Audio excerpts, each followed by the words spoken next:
சிறகடிக்க ஆசை சீரியலில் இனி என்ன நடக்க போகுது அப்படின்னு தான் பார்க்க போகிறோம். இங்கே முத்துவை ரொம்பவே பெருமையாக பேசுகிறாங்க ரவி. முத்து நீ ரொம்ப நன்றிடா அப்படிங்கிறாங்க. ஏன்டா அப்படிங்கிறாங்க. இல்லை, அப்பாவும் அம்மாவும் ரொம்ப நாளாக பேசாமல் இருந்ததே கிடையாது. ஒரு வாரத்துக்கு மேலே அவங்க பேசாமல் இருந்தாங்க. எனக்கெலாம் நிம்மதியே இல்லை. நீ நிம்மதியை வர வச்சிட்டடா அப்படிங்கிறாங்க. நான் நிம்மதியை வர வைக்கலடா. எப்படியாவது அப்பா அம்மாவை பேச வைக்கணும்னு தான் முயற்சி பண்ணேன்.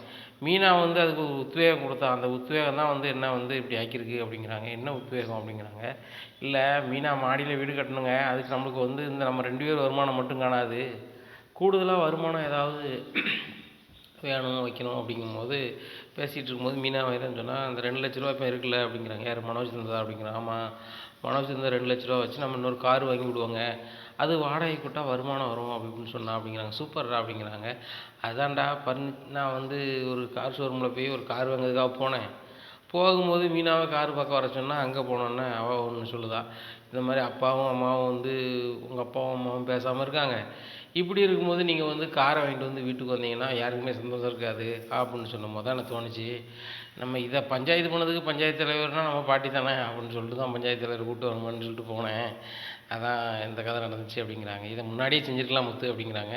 எனக்கு யோசனை தோணலடா, நம்மளே சமரசம் பண்ணிடலான்னு பார்த்தேன். இது வரைக்கும் அப்பா வந்து கொஞ்சம் நேரம் கோவப்படுவார், அதுக்கப்புறம் மாறிடுவார். இப்படி ஒரு வாரம் இருப்பாருன்னு யாருக்குண்டா என்ன? அதனால தான் பாட்டியை கூப்பிட்டு வந்து சமரசம் பண்ணிக்கிட்டேன் அப்படிங்கிறாங்க. உண்மையிலே பாட்டியை பற்றி ஃபுல் அண்ட் ஃபுல்லாக தெரிஞ்சு வச்சுருக்க, பாட்டி வந்தாங்கன்னா சமரசம் ஆயிரும்னு சொல்லிட்டு அப்படிங்கிறாங்க. நம்ம நம்ம பாட்டிக்கு பயப்படுத ஒரே ஆள் வந்து அம்மா தான். அம்மாவை பயப்படுத ஒரே ஆள் பாட்டி தான். சரியா?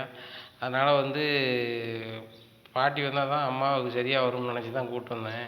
இப்போ பாரு, அம்மா எந்த பேச்சும் பேச முடியல. மன்னிப்பு கேளுனா மன்னிப்பு கேட்குறாங்க, ஆடுனா ஆடுறாங்க, ஓடுனா ஓடுறாங்க. அந்த மாதிரி அவங்களுக்கு வந்து தனி மரியாதை வச்சுருப்பாங்க அம்மா. அதனால தான் கூப்பிட்டு வந்தேன் அப்படிங்கிறாங்க. நல்ல வேலை செஞ்சிடா அப்படி இப்படின்ட்டு இருக்கும்போது சுற்றி வராங்க. ரவிவா நம்ம தூங்குவோம் அப்படிங்கிறாங்க. முன்னாடி மொட்டை மாடியில் கொஞ்ச நேரம் கூட இருக்க மாட்டாளா அப்படிங்கிறாங்க. நீங்கள் அப்படி இருந்துட்டு குடிச்சிட்டிங்கன்னா அப்படிங்கிறாங்க. எம்மாங்க பாரு, நான் குடிய விட்டேன், உன் மாப்பிள்ளையை குடிக்க வேண்டாம் வேணா சொல்லுமா அப்படிங்கிறாங்க. ரவி, நீ குடிக்க மாட்டல அப்படிங்கன்னா, நான் குடிக்க மாட்டேன் அப்படிங்கிறாங்க. குடிக்க மாட்டேன்னு சொன்னால் அன்னைக்கு குடிச்சது நீ தான் நம்பி வந்தால் நீ பார்த்துடல அப்படிங்கிறாங்க. ஆமாம் ரவி, நீனும் வந்து குடிக்க ஆரம்பிச்சிட்ட. முத்து சாரி, நான் கிளம்புறேன் அப்படின்னு சொல்லிட்டு போகிறாங்க. சுற்றி நானும் வரேன் அப்படின்னு சொல்லிட்டு கீழே போகிறாங்க. ஏன் விட்டு வரேன் அப்படிங்கிறாங்க. நீ கூப்பிட தான் வந்தேன், முத்து கூட சேர்ந்து குடிச்சிடுவேன்னு சொல்லிட்டு அப்படி இப்படின்ட்டு வரும்போது விஜயா, அதானே அவன் குடிக்க ஆரம்பிச்சிட்டான்னு சொல்லிட்டு, அத்தை நீங்கள் வந்துருக்கு கூட தெரியாமல் அவங்க மேலே உட்காந்து குடிச்சிக்கிட்டு இருக்கானா அப்படிங்கிறாங்க. என் பேர் அப்படிலாம் செய்ய மாட்டான் அப்படிங்கிறாங்க. செய்கிறதுனால தான் சொல்லுதேன்.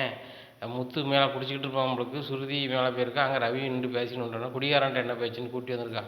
இப்போ போவாங்க, அங்கே வசமாக குடிச்சிட்டு இருப்பான் அப்படிங்கிறாங்க. ஏங்க ஏங்க அப்படிங்கிறாங்க. என்ன அப்படிங்கிறாங்க. கொஞ்சம் மாடி வரைக்கும் வாங்க அப்படிங்கிறாங்க. என்ன விஷயம் அப்படிங்கிறாங்க. இல்லை, அங்கே முத்து வந்து குடிச்சிக்கிட்டு இருக்காங்க, வீட்லேயே அவன் குடிக்க ஆரம்பிச்சிட்டான், ரவியையும் குடிக்க கூப்பிட்டு போவோம் போல, சுருதி சத்தம் போட்டு ரொம்ப கூப்பிட்டு போகிறா அப்படிங்கிறாங்க. எங்கள் அண்ணாமலை ரொம்பவே ஷாக் ஆகிடுறாங்க. முத்து இப்போ தானே தெரிஞ்சு நல்ல மாதிரி இருந்தால் அதுக்குள்ளே குடிக்க ஆரம்பிச்சிட்டானா அப்படின்னு சொல்லிட்டு மொட்டை மாடிக்கு போகிறாங்க. அங்கே மொட்டை மாடியில் வந்து முத்து பாட்டு கேட்ட ஆடிட்டு இருக்காரு. என்னப்பா வாப்பா அப்படின்ட்டு இருக்காங்க. நீ குடிக்கன்னு சொல்லிட்டு உங்கள் அம்மா சொன்னா அப்படிங்கிறாங்க. எப்பா, தண்ணி குடிக்க கூட வேலை வாட்டர் கேன் எடுத்து வரலப்பா, இப்போ தான் கீழே போகணும், என்னப்பா சொல்லுங்கப்பா அப்படிங்கிறாங்க. இல்லை, நீ குடிக்க வைக்கன்னு சொன்னாங்க அப்படிங்கிறாங்க. அப்பா நீ உங்கள் பாருப்பா ஆடடிக்காப்பா, உன்னை குடிக்கும் செய்யலை, ஒன்றும் கேட்கலப்பா, ஒன்றும் செய்யலப்பா. மொட்டை மாடியில் வந்து நானும் ரவியும் பேசிக்கிட்டு இருந்தோம், அவன் பொண்டாட்டி வந்து நீங்கள் 2 பேரும் சேர்ந்து இருக்கீங்களா, குடிக்க தான் வந்திருக்கலான்னு சொல்லிட்டு அவனை கூப்பிட்டு போகிறாப்பா அப்படிங்கிற. ஓ இதுதானா அப்படிங்கிறாங்க. சரி சரி அப்படின்னு சொல்லிட்டு, விஜயா இந்த முத்தை குறை சொல்ல வேலையே இருக்காத அப்படி இப்படின்ட்டு இருக்காங்க. நீங்கள் என்னடா செய்யுது அப்படிங்கிறாங்க. இல்லைப்பா, மாடியில் எப்படி ரூம் கட்டலாம் வைக்கலான்னு சொல்லி யோசனையாக இருக்கும்பா அப்படிங்கிறாங்க. உடனே நம்மளை சிரிக்கிறாங்க. உடனே பாட்டி சொல்கிறாங்க, எடே நான் தான் காசு தராங்கன்னு நீனும் பொண்டாட்டியும் வாங்க மாட்டேங்கியே அப்படிங்கிறாங்க. பாட்டி, நான் சொன்னது தான், என் பொண்டாட்டி சபதம் போட்டிருக்கா, என்ன உழைச்சி தான் நாங்கள் வீடு கட்டுவோம் அப்படிங்கிறாங்க. சரியாப்பா, வீடு கட்டுங்க அப்படின்னு சொல்லிட்டு கீழே போயிருந்தாங்க. விஜயா, ஒன்றுமே தெரியாமல் உன் பாட்டில் சொல்லிடுவியா அப்படிங்கிறாங்க. இல்லை சார், இப்படி தான் கேட்டுச்சு அப்படிங்கிறாங்க. இப்படி தான் இருக்கும் உன்னோட ஜட்ஜ்மெண்ட்டு. என்ன, ஒரு பையனை நல்ல மாதிரி பார்க்குறது, இன்னொரு பையனை ஒரு மாதிரி பார்க்குறது. நீ இவன் மேலே வைக்கிற கடுப்பை வந்து மனோஜ் மேலே நீ ஒழுங்காக வச்சு பார்த்துருந்தானா அவன் எந்த தப்புமே செஞ்சுருக்க மாட்டான் அப்படிங்கிறாங்க. அத்தை, அவன் என்ன தப்பு அப்படி செஞ்சிட்டான் அப்படிங்கிறாங்க. உள் வீட்டுக்குள்ளே நகையை திருடி விற்று அதையே ஏமாற்றிருக்கான், அதுக்கு நீ துணம்பியிருக்க, அப்புறம் என்ன தப்பு பண்ணான்னு கேட்க அப்படிங்கிறாங்க. அத்தை, அதான் முடிஞ்சிருச்சு, அதுக்கு 2 லட்ச ரூபாயும் கொடுத்து தான் முடிச்சிட்டானே அப்படிங்கிறாங்க. இன்னும் 2 லட்சம் அப்படி தருவான் அப்படிங்கிறாங்க.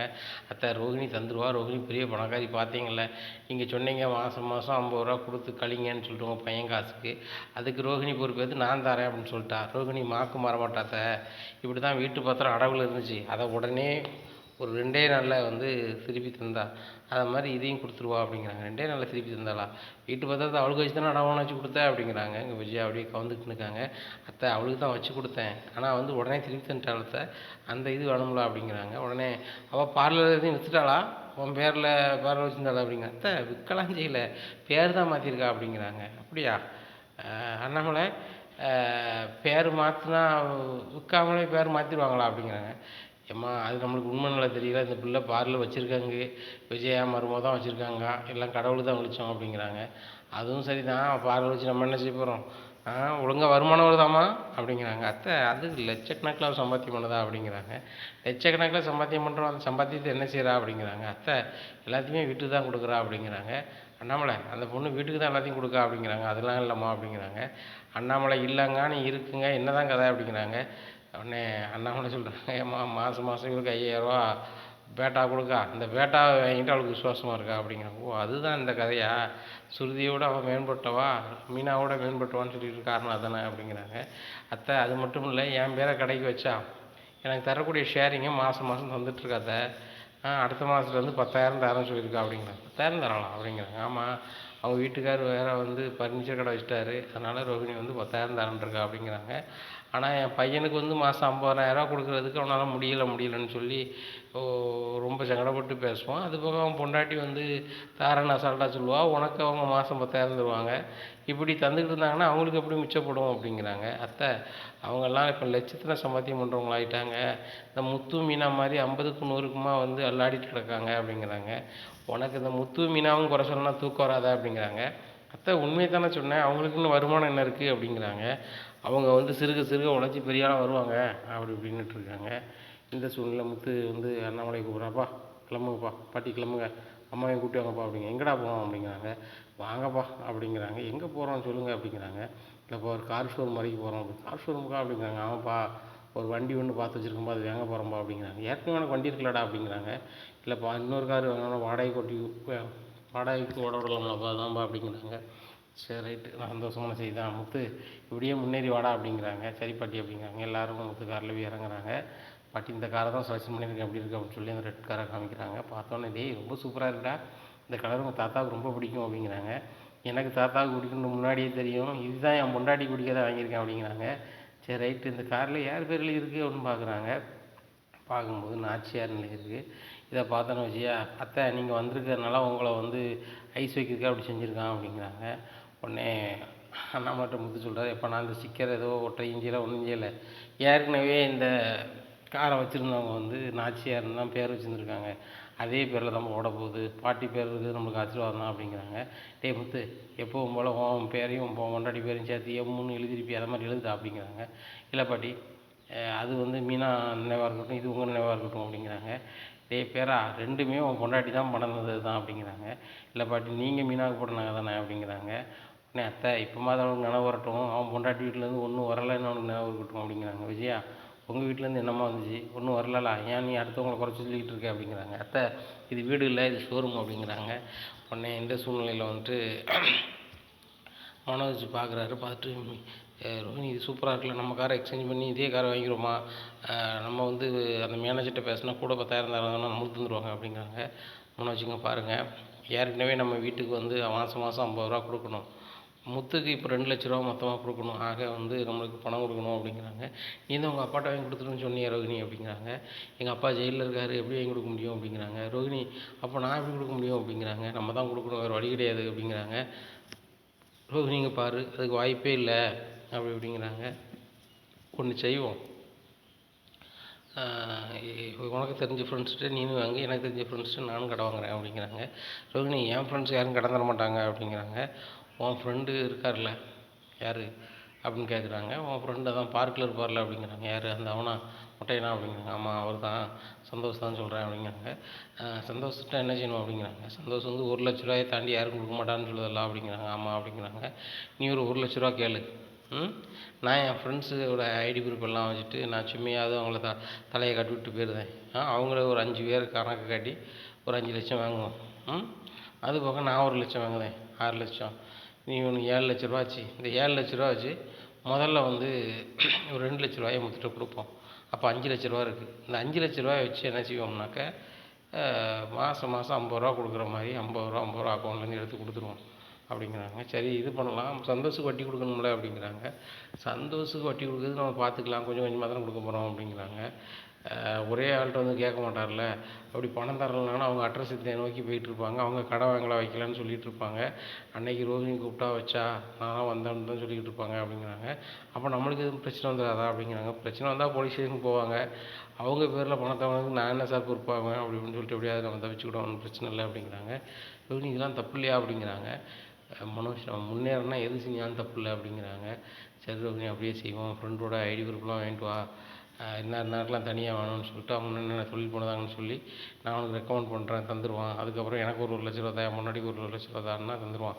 நானும் கடை வச்சுருக்கேன், நீனும் கடை வச்சுருக்கேன், நம்பிடுவான் அப்படிங்கிறாங்க. அதே மாதிரி ஒரு 7 பேர் ஐடி குரூப்பை கொடுத்து 7,00,000 வாங்குதாங்க. மனோஜுக்கு ஒன்று, ரோஹிணிக்கு ஒன்று, மீதி 5 அவங்க சொல்லிட்டு மாதம் மாதம் வட்டி வந்துடணும் அப்படிங்கிறாங்க. சரி அப்படிங்கிறாங்க. ரோஹிணி நீ தர வேண்டியவங்க நீங்கள் தான் பொறுப்பு அப்படிங்கிறாங்க. உடனே மனோஜ் சொல்லுவார் நானும் பொறுப்பு தான், வாங்கி தந்துடுறேன் அப்படிங்கிறாங்க. ரைட்டு 2 பேரும் தொழில் பண்ணுறீங்க, உங்களை போய் தரதை பற்றி பிரச்சனை இல்லை, அடுத்தவங்களும் தந்துடணும்ல அப்படின்னு சரி அப்படின்ட்டு இருக்காங்க. இந்த சூழ்நிலையில் வீட்டுக்கு வராங்க ரொம்ப தோரணையாக. வந்தோடனே மீனா முத்து அத்தான் எல்லோரும் கூப்பிடுங்க அப்படிங்க. என்ன விஷயமா அப்படிங்கிறாங்க. கூப்பிடுங்க தான் அப்படிங்கிறாங்க. எல்லோரும் வராங்க. வந்தோடனே முத்துக்கு நான் கொடுக்க வேண்டிய 2,00,000 கொடுக்க போகிறோம் அப்படிங்கிறாங்க. உடனே ஸ்ருதி சொல்கிறாங்க, நீங்கள் கூப்பிடுற ஸ்டைலில் பார்த்தா அந்த 29 லட்ச ரூபாயும் சேர்த்து கொடுக்க போகிறீங்கன்னு பார்த்தேன் அப்படிங்கிறாங்க. ஸ்ருதி நாங்கள் அதை கொடுக்க தான் போகிறோம், எங்கள் அப்பா அனுப்புனது கொடுக்க தான் போகிறோம் அப்படிங்கிறாங்க. இந்த பணம் மட்டும் எப்படி வந்துச்சு அப்படிங்கிறாங்க. இது எங்கள் மாமா அனுப்புனது அப்படிங்கிறாங்க. உங்கள் மாமா ஏன் ஃபாரின்லேருந்து கொஞ்சம் கொஞ்சமாக அனுப்பிட்டுருக்காங்க, ஒரே அமௌண்ட் பெரிய அமௌண்ட் அனுப்புனா நீங்கள் செட்டில் பண்ணிட்டு நிம்மதியாக இருப்பீங்களா அப்படிங்கிறாங்க. இல்லை எங்கள் மாமாவுக்கு கொஞ்சம் நெருக்கடி இருக்குது, அதனால தான் அனுப்ப முடியல, இல்லைன்னா அனுப்பிடுவார், பெரிய அமௌண்ட் அனுப்ப முடியாமல் இருக்குது அப்படிங்கிறாங்க. உடனே முத்து சொல்கிறார், இந்த ஃப்ராடை எவ்வளோ நாள் தான் நம்புறதுன்னு தெரியல, ஏன்னா பார்ப்போம் எவ்வளோ நாள் இந்த நடிப்பு போகுதுன்னு பார்ப்போம் அப்படிங்கிறாங்க. இங்கே பாருங்க முத்து, நீங்களாம் தேவையில்லாமல் பேசிகிட்டு இருக்காதீங்க, உங்களுக்கு தேவை உங்கள் பணம் பிடிங்க, 2,00,000 தந்தாச்சு அப்படிங்கிறாங்க. ஏம்மா 2,00,000 தந்தாச்சுன்னு 27,00,000 எப்போ தருவீங்க அப்படிங்கிறாங்க. முத்துங்க பாருங்கள் 50 ரூபா மாதம் மாதம் வந்துடும் சரியா, இன்னும் 2 நாள் கழிச்சு இந்த மாதம் பிறக்கும், மாதம் பிறக்கையில் 50,000 கொடுப்போம், அடுத்த மாதம் 1ஆம் தேதி பிறக்கையில் 50,000 தருவோம், தந்துகிட்டே இருப்போம் அப்படிங்கிறாங்க. சரி பார்ப்போம் அப்படிங்கிறாங்க. 2 நாள் ஆகுது. ரொம்ப தோரணையாக வராங்க. ரோஹிணியும் மனோஜும் வந்துட்டு இந்த மாதிரி ஆண்டி அங்கிள் எல்லோரும் கூப்பிடுங்க, மறுபடியும் கூப்பிட்றாங்க.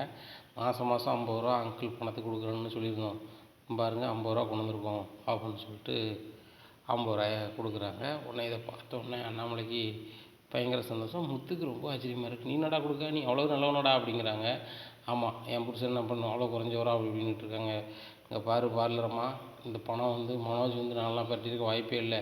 ஒன்று நீ யார்ட்டையாவது கடை வாங்கியிருக்கணும், இல்லை ஏமாற்றி வாங்கியிருக்கணும், அவனும் பணம் வாங்குறதா இருந்தால் ஒன்று திருடி இருக்கணும். இந்த 2 நிலைமையில தான் அவனுக்கு கையில் பணம் வரும் அப்படிங்கிறாங்க. டேய் என் உழைப்புடா, மாதம் மாதம் எனக்கு எவ்வளோ நாளும் தர முடியும்டா அப்படிங்கிறாங்க. அப்போ ஒன்று செய்ய மொத்தமாக தந்துரு அப்படிங்கிறாங்க. மொத்தமாக தர முடியாடா அப்படிங்கிறாங்க. அப்போ ஏன்டா வாய் விடுத, மாதம் மாதம் ஒழுங்கு மரியாதை அப்பாட்ட கொடுத்துரு அப்படிங்கிறாங்க. அப்பா இந்த 50,000 பத்திரமா வச்சுக்கப்பா, இந்த வீட்டில் மட்டும் வைக்காத, இந்த வீட்டில் தான் உனக்கு பாதுகாப்பு இல்லைப்பா, உனக்கும் பாதுகாப்பு இல்லை, அதனால் நீ பேங்கில் கொண்டு போட்டிருப்பா அப்படிங்கிறாங்க. முத்து அப்பா நாளைக்கு போட்டுக்கிட்டு அப்படிங்கப்பா, நாளைக்கு வரைக்கும் ஷேப் கிடையாது, இப்போ நான் வந்து பேங்க்கு தான் போகிறேன் ஒரு வேலையாக, பேங்க்கில் போட்டு தான் பாஸ்புக் கொண்டாப்பா அப்படிங்கிறாங்க. பாஸ்புக் எடுத்து கொடுக்குறாங்க. முத்து பணத்தை போட்டு வீட்டுக்கு வர, எப்போ பணத்தை போட்டேன் பில்லை பத்திரமா வச்சுக்கோ, அதே மாதிரி வந்து உன் நம்பருக்கு வந்து ஏதாவது எஸ்எம்எஸ் வந்தால் உழைச்சி பாருப்பா, சிலவங்க வந்து கூகுள் பே ஃபோன்பே ஒன்றை கிடையாது, அதை ஓப்பன் பண்ணி உனக்கே தெரியாமல் இந்த இவன் ஓப்பன் பண்ணி அந்த பணத்தை அப்படியே மாற்றி எடுத்துப்பான், அதனால் ரொம்ப கவனமாக இருப்பான் அப்படிங்கிறாங்க. சரிப்பா அப்படி நான் உன்ட்ட சொல்கிறேன் அப்படிங்கிறாங்க. ஓ இப்படி ஆத்திர அவசரத்துக்கு நம்ம எடுத்துருக்கலாமா, அப்பா சொல்லுங்க இப்படி தான் கிடக்குன்னு, நம்ம பணத்தில் நேரம் ரொம்ப கஷ்டப்பட்டுருக்கோமே, முத்துக்கு இருக்க ஐடியா கூட நமக்கு வரலையா அப்படின்னு சொல்லிட்டு நினச்சிக்கிறாரு. என்னடா நொன்னா என்னதை யோசிக்க அப்படிங்கிறாங்க. ஒன்றுமில்ல, உனக்கு 29 லட்ச ரூபாய் கொடுத்துட்டு மொத்தத்தில் நான் வந்து அதுக்கப்புறம் தலை நிமிர்ந்து நிற்க போகிறேன் அப்படிங்கிறாங்க. டேய் கணக்கு தெரியாதவனே, என்கிட்ட 2 லட்சம் தந்துட்டேன், அப்புறம் 50,000 தந்துட்டேன், இன்னும் வந்து எவ்வளோ தரணும், 26,50,000 தரணும் சரியா, அதை விட்டுட்டு நீ ஃபுல்லாக தரேன்னு சொல்லிட்டு நீ வேற எங்கேயும் கடை வாங்கிட்டு கிடக்காத அப்படிங்கிறாங்க. உடனே அண்ணாமலை சொல்கிறாங்க, முத்து கொடு, அந்த பணத்தை தாராமல தரட்டும், கொஞ்சம் கொஞ்சமாக தரட்டும் அப்படிங்கிறாங்க. உடனே அண்ணாமலை ஃபோன் அடித்து பரஸ்ட்டு சொல்லுறாரு, பரஸ்ட்டு இந்த மாதிரி என் பையன் அந்த 27 லட்ச ரூபாயை அவன் கொஞ்சம் கொஞ்சமாக தர ஆரம்பிச்சிட்டான், இப்போ முதல் டேன் 50 ரூபா தந்துருக்கான் அப்படிங்கிறாங்க. பரவாயில்லையா, மனோஜுக்கு நல்ல புத்தி வந்திருக்கு அப்படிங்கிறாங்க. நல்ல புத்தி வர வச்சுருக்கான் முத்து எங்கள் அம்மா மூலமாக அப்படின்ட்டு இருக்காங்க. இந்த சூழ்நிலையில் பாட்டிக்கு ஃபோன் பண்ணி சொல்லுவாங்க, பாட்டி ஒரு 50,000 ரூபா மனோஜுக்கு கொடுத்துட்டான் அப்படின்ட்டு. கொடுத்துட்டானா சரி ரைட்டப்பா, கொஞ்சம் கொஞ்சமாக திருந்தான் சரிதான், பழைய மாதிரி உங்கள் அப்பனை ஏமாற்றணும் குடும்பத்தை ஏமாற்றணும்னு நிலையாமல் இருந்தால் சரிதான் அப்படிங்கிறாங்க. ஆமாம் பாட்டி, இந்த மனோஜ் வந்து கொடுக்குதுன்னு நினைக்கும்போது எனக்கு கனவு மாதிரி தான் தெரியுது. ஆனால் அவன் பரட்டின மாதிரி தெரியல, அவன் பொண்டாட்டி தான் அப்படியே பரட்டியிருக்கா அப்படி இப்படின்னுட்டு இருக்காங்க. இந்த சூழ்நிலையில் மனோஜ் வந்து வேலைக்கு போயிடுறாரு, கடைக்கு போயிடுறாரு, இப்படி ஒவ்வொரு கதையாக போயிட்டுருக்கு. இந்த சூழ்நிலையில் 7 பேர் கடன் வாங்கியிருக்கிறாங்க சந்தோஷுக்கு யாருக்கும் வட்டி கொடுக்கல. உடனே மனோஜுக்கு ஃபோன் அடிக்கிறாங்க. மனோஜ் தன்னோட வட்டியை வந்து கூகுள் பே பண்ணிடுறாங்க. ரோஹிணிக்கு ஃபோன் அடிக்கிறாங்க. ரோஹிணி அனுப்பிடுறாங்க. மீதி 5 பேருக்கு வந்து வட்டி தரலையே அப்படின்னு சொல்லிட்டு ரோஹிணிக்கு அடிக்கும்போது, சந்தோஷம் அடிக்கும்போது அவங்க எடுக்க மாட்றாங்க. அது போக வாங்கி கொடுக்கும்போது ரொம்ப இதாக இருந்தாங்க. இப்போ வந்து பேச மாட்றாங்க அப்படிங்க. என்னம்மா சொல்கிற, உன்னை நம்பித்தனமாக அந்த 5 பேருக்கு 5 லட்ச ரூபா கொடுத்துருக்கேன், நீ எப்படிம்மா இப்படி சொல்லுவ அப்படி அப்படிங்கிறாங்க. நீங்கள் வேணால் பேசிக்கோங்க அப்படிங்கிறாங்க. அந்த ஐடி குரூப்பில் இருக்க ஃபோன் நம்பர்ல பேசுகிறாங்க. இந்த மாதிரி ஆளுக்கு 1 லட்ச ரூபா வாங்கியிருக்கீங்க, வட்டியும் தரல ஒன்றும் தரல அப்படிங்கிறாங்க. உங்கள்கிட்ட வாங்கியிருக்கானா, நாங்களே நல்ல வசதியில் இருக்கோம், நாங்கள் எதுக்கு வட்டிக்கு வாங்க போகிறோம் அப்படிங்கிறாங்க. ஒரு சிலவங்க வாங்கலாம் வைக்கலாங்கிறாங்க. என்னை பார்க்க எப்படி தெரியுது, ரோஹிணிகிட்ட நீங்கள் வாங்கலாம் அப்படிங்கிறாங்க. ரோஹிணிலாம் எனக்கு தரல, ரோஹிணி தான் எனக்கு தரணும் அப்படிங்கிறாங்க. நீங்கள் பணம் தரலாம், நாங்கள் போலீஸுக்கு போக போகிறோம் அப்படிங்கிறாங்க. எங்கள் பேரில் நீங்கள் எப்படி லோன் கொடுக்கலாம் அப்படிங்க. நாங்கள் வந்தோமா உங்கள்கிட்ட அப்படி, நீங்கள் வரல, உங்கள் ஐடி குரூப்பை கொண்டு வந்தாங்க ரோஹிணி, அதனால் உங்கள் கையெழுத்து அதில் இருந்துச்சு, அதான் கொடுத்துட்டேன், உங்கள் ஐடி குரூப்லாம் என்கிட்ட தான் இருக்குது அப்படிங்கிறாங்க. எங்கள் ஐடி குரூப் செராக்ஸுக்கு கீழே விழுவும் தொலையும் என்ன மாதிரி பண்ணணும், அந்த செராக்ஸுக்கு உங்களுக்கு கொடுத்தா பணம் கொடுத்துருவீங்க, நாங்களாக பொறுப்பு. இப்போ நீங்கள் எங்களை ரொம்ப ஓவராக பண்ணிட்டீங்களா, உங்கள் மேலே நான் கம்ப்ளைண்ட் பண்ண போகிறோம் அப்படின்னு சொல்லிட்டு நேராக போய் ஸ்டேஷனில் போய் கம்ப்ளைண்ட் பண்ணியிருந்தாங்க. உடனே சந்தோஷ் ரொம்பவே அழகாக திரிக்காரு. இந்த சூழ்நிலையில் முத்து வீட்டுக்கு வந்து உட்காந்துருக்காரு. டே மனோஜ் வெளியே வாடா அப்படிங்கிறாங்க. உடனே முத்து என்ன விஷயமா இருக்கீங்க அப்படிங்கிறாங்க. இல்லை உங்கள் அண்ணனை வெளியே சொல்லுங்கள் அப்படிங்கிறாங்க. உங்கள் அண்ணியை வெளியே சொல்லுங்கள் அப்படிங்கிறாங்க. என்ன விஷயம் சொல்லுங்கள் அப்படிங்கிறாங்க. ஒன்றும் இல்லை, என்கிட்ட 7 லட்ச ரூபா வட்டிக்கு வாங்கிட்டு ஏமாற்றிட்டாங்க அப்படிங்க. 7 லட்ச ரூபா வாங்கிட்டு ஏமாற்றிட்டாங்களா அப்படிங்கிறாங்க. ஆமாம், இந்த மாதிரி 5 பேர் ஐடி குரூப்பை கொண்டு வந்து அந்த ரோஹிணியும் மனோஜும் கொடுத்தாங்க. அதுபோல் எங்கள் 2 பேருக்கு ஆளுக்கு 1 லட்ச ரூபா, நாங்களும் பிஸ்னஸ் பண்ணுறோம்னா மாதம் மாதம் வட்டி கொடுத்துட்டோன்னு சொன்னோன்னே நான் ஆளுக்கு 1 லட்ச ரூபா கணக்கு பண்ணி 7 லட்ச ரூபா கொடுத்துட்டேன். இப்போ வந்து விசாரிக்கையில் அவங்க நான் பணம் வாங்கலை வைக்கல அப்படிங்கும்போது அவங்க போலீஸுக்கு புரண்டு போயிட்டாங்க. இப்படி இருக்கும்போது எனக்கு மனோஜ் தான் மனோஜை வந்து பணத்தை தர சொல்லுங்கள், இல்லைனா போலீஸில் வந்து மனோஜை நான் வந்து இது பண்ணிடுவேன், வச்சுருவேன் சொல்லிடுவேன் அப்படிங்கிறாங்க. இந்த சூழ்நிலையில் மனோஜ் வீட்டுக்கு வராருங்க. இவர் பேசிகிட்டு இருக்காரு. ஆகா, உண்மையை சொல்லிட்டானான்னு தெரியல, எனக்கு சந்தோஷம் என்னென்ன அப்படிங்கிறாங்க. என் பணம் என்னாச்சு அப்படிங்கிறாங்க. உனக்கு தான் வட்டி தந்துட்டேன் அப்படிங்கிறாங்க. நீ வட்டி தந்துட்டா, உன் பொண்டாட்டி தந்துட்டா, நீங்கள் ஒரு 5 பேர் ஏற்பாடு பண்ணீங்களா, அவங்க வட்டி எங்கே அப்படிங்கிறாங்க. அது அவங்கள்ட்ட தான் நீங்கள் கேட்கணும் அப்படிங்கிறாங்க. என்னடா ஏமாத்து வேலையாக இருக்குது, உன் பொண்டாட்டி எல்லாம் என் ஃப்ரெண்ட்ஸு அவங்க தந்துடுவாங்க, தராட்ட நான் தரேன்னு சொல்கிறாங்க. இப்போ வந்து அவங்களுக்கு நீங்கள் சம்மந்தம் மாதிரி பேசுகிறீங்க, அவங்களுக்கு ஃபோன் அடித்தா போலீஸ் போவாங்கிறாங்க. என்ன தான் நடந்துச்சு, எது தான் நடந்துச்சு அப்படின்னு சொல்லிட்டு இருக்காங்க. அந்த சூழ்நிலையில் ரோஹிணி திருதுன்னு முழிக்காங்க. ஒருவேளை வந்து நம்ம ஐடி ப்ரூஃப் மட்டும் தான் வச்சு கடை வாங்கியிருக்காங்கிறது இவருக்கு தெரிஞ்சிருமோ, முத்து வேறு இருக்கான்னு சொல்லிட்டு அவங்களாம் வந்து உங்கள் பார்க்கில் வந்து நாளைக்கு கணக்கு படைச்சிருவாங்க அப்படிங்கிறாங்க. இப்போ பாருங்கள் ரோஹிணி, நாளைக்கு வந்து பார்க்கில் கணக்கு படைக்கலாம், நானே ஸ்டேஷனில் கம்ப்ளைண்ட் பண்ணிடுவேன், பார்த்துக்கோங்க அப்படின்னு சொல்லிட்டு போகிறாங்க. இந்த சூழ்நிலை ரோஹிணியால் பணத்தை பற்ற முடியல, அவங்க ஃப்ரெண்ட்ஸுன்னு சொல்லி யாருமே வந்து சொல்லவே முடியல. அப்படி இருக்கும்போது சந்தோஷ் வந்து போலீஸில் கம்ப்ளைண்ட் பண்ணிடுறாரு. சந்தோஷ் போலீஸில் கம்ப்ளைண்ட் பண்ணோன்னா போலீஸ் வந்து அவங்க யார் என்ன வரணும்னு விசாரிச்சு அண்ணாமலை வீட்டுக்கு வந்துடுறாங்க. இந்த சூழ்நிலையில் விஜயா அண்ணாமலை உட்காந்துட்டு இருக்கும்போது போலீஸ் வந்தோன்னே விஜயா சொல்கிறாங்க, பாருங்க அந்த முத்து கையும் கலை வச்சுட்டு சும்மா இருக்காமல் யாரையோ கை நீட்டிருப்பான் போல், அவங்க போலீஸுக்கு போயிட்டாங்க, இப்போ போலீஸ் வராங்க, உங்கள் பையனை பேசாமல் நீங்களே பிடிச்சி கொடுங்க, காலத்துக்கு உள்ளே இருக்கட்டும் அப்படின்ட்டு இருக்காங்க. விஜயா அவங்க வந்து சொல்லதுக்கு முன்னாடி நீ அது சுத்த இது சுத்தங்காத, அவங்க என்ன சொல்லுவாங்கன்னு கேட்போம் அப்படின்னு சொல்லிட்டு, சார் வாங்க நீங்கள் என்ன விஷயம் வந்துருக்கீங்க அப்படிங்கிறாங்க. இந்த வீட்டில் மனோஜ் ரோஹிணின்னு இருக்காங்களா அப்படிங்கிறாங்க. அம்மா இருக்காங்க அப்படிங்கிறாங்க. அவங்க எங்கே இருக்காங்க அப்படிங்கிறாங்க. அவங்க தொழில் பண்ணுற இடத்துல இருக்காங்க அப்படிங்கிறாங்க. என்ன விஷயம் சார் வந்திருக்கீங்க அப்படின்னு கேட்கும்போது, இந்த மாதிரி எங்கிட்ட வந்து கடை வாங்கியிருக்கா ஒரு ஆள்கிட்ட கடை வாங்கியிருக்காங்க, அது ஏமாற்றி இன்னொரு ஐடி குரூப்பில் வாங்கியிருக்காங்க, கடைசியில் அதை கொடுக்காம ஏமாற்றிருக்காங்க, அவர் வந்து போலீஸில் கம்ப்ளைண்ட் பண்ணிட்டாரு, அதனால் நாங்கள் விசாரிக்க வந்திருக்கோம் அப்படிங்கிறாங்க. உடனே அண்ணாமலை ரொம்பவே ஷாக் ஆகிறாங்க. விஜயா அப்படி இருக்காது, என் பையன் வந்து தனியாக பிஸ்னஸ் பண்ணுறான், லட்சக்கணக்கில் அவன் சம்பாத்தியம் பண்ணுறான், ஏன் வந்து 1 லட்சம் 2 லட்சம் ஏமாற்றி கலைய போகிறான் அப்படிங்கிறாங்கம்மா. அதெல்லாம் எனக்கு தெரியாது, பெட்டிஷன் வந்திருக்கு, பார்ட்டியை விசாரிக்கணும், அவர் எங்கே அப்படிங்கிறாங்க. அவன் ஆஃபீஸில் தான் இருக்கான், நீங்கள் ஸ்டேஷனுக்கு வர சொல்லிடுறேன் அப்படிங்கிறாங்க. ஸ்டேஷன் வரதுக்கு நேரம் ஆகும், நாங்கள் அதனால் அந்த ஷோரூமில் போய் பார்க்கணும்னு சொல்லிட்டு ஷோரூமில் போய் வெளியே வையா அப்படிங்கிறாங்க. என்ன சார் நீ என்னான்னு பேசுகிறீங்க அப்படிங்கிறாங்க. உனக்கெல்லாம் என்னடா மரியாதை, வெளியே வா, பணத்தை வந்து போர்ஜரி பண்ணி வாங்கியிருக்க நீனும் உன் பொண்டாட்டியும், அவன் வந்து பாதிக்கப்பட்டவன் போலீஸில் கம்ப்ளைண்ட் பண்ணியிருக்கான் அப்படின்னு. இதை கேட்டோம் மனோஜ் ரோஹிணி ரொம்பவே ஷாக் ஆகிடுறாங்க. உடனே சரி நாங்கள் ஸ்டேஷனுக்கு வரணும்னு சொல்லிட்டு போகிறாங்க. சந்தோஷம் ஏன் அப்படி பண்ணேன், ஏன் பண்ணேன் அப்படின்னா, எவ்வளோ ஒன் டியர் ஃப்ரெண்டு அப்படிங்கிறாங்க. நீ டியர் ஃப்ரெண்ட்லாம் ரெண்டாவது, நீ எப்படி வந்து அடுத்தவங்க ஐடி குரூப் வச்சு நீனும் பொண்டாட்டி பணம் வாங்கலாம் அப்படிங்கிறாங்க. உடனே ரோஹிணி வந்து பிளேட்டை மாற்றி போடுத்தாங்க. உங்கள்கிட்ட நாங்கள் பணமே வாங்கலையே அப்படிங்கிறாங்க. என்ன ரோஹிணி சொல்கிறா பணமே வாங்கலைன்னு சொல்கிற அப்படிங்கிறாங்க. நாங்கள் ஏதாவது எழுதி கொடுத்துருக்கோமா அப்படிங்கிறாங்க. எழுதி கொடுக்கல, நீங்கள் 2 ஐடி குரூப் கொடுத்து கையெழுத்து கொடுத்துருக்கீங்க அப்படிங்கிறாங்க. அவங்க சர்டிஃபிகேட் எப்படி தொலைஞ்சிச்சோ அதே மாதிரி எங்களுடைய எங்களுடைய ஐடி ப்ரூஃப் வந்து தொலைஞ்சிருக்கும், அதை நீங்கள் எடுத்து வச்சுட்டு பணம் கேட்டால் எப்படி அப்படிங்கிறாங்க. அப்போ தான் மனோஜ் நினைக்கிறேன், ரைட்டு ரோஹிணி மாதிரி பண்ணால் தான் நம்ம ஜெயிக்க முடியும், நம்மளும் பணம் கொடுக்க வேண்டாம்னு சொல்லிட்டு, சார் இவன் யாருன்னே எனக்கு தெரியாது, பார்க்கில் நான் வேலை இல்லாமல் கொஞ்ச நாள் இருந்தேன், அவன் எதால பார்த்துருக்கான் அவ்வளோதான், மற்றபடி விட்டு நான் பணம் வாங்கலை ஒன்றும் வாங்கலை அப்படிங்கிறாங்க. டேய் நீ நல்லாவே இருக்க மாட்டேடா, என் பணத்தை வாங்கிட்டு பணம் வாங்கலைன்னு சொல்லிகிட்டு இருக்க அப்படிங்கிறாங்க. நான் பணமே வாங்கலை வைக்கல அப்படி இப்படின்னுட்டு இருக்காங்க. இந்த சூழ்நிலையில்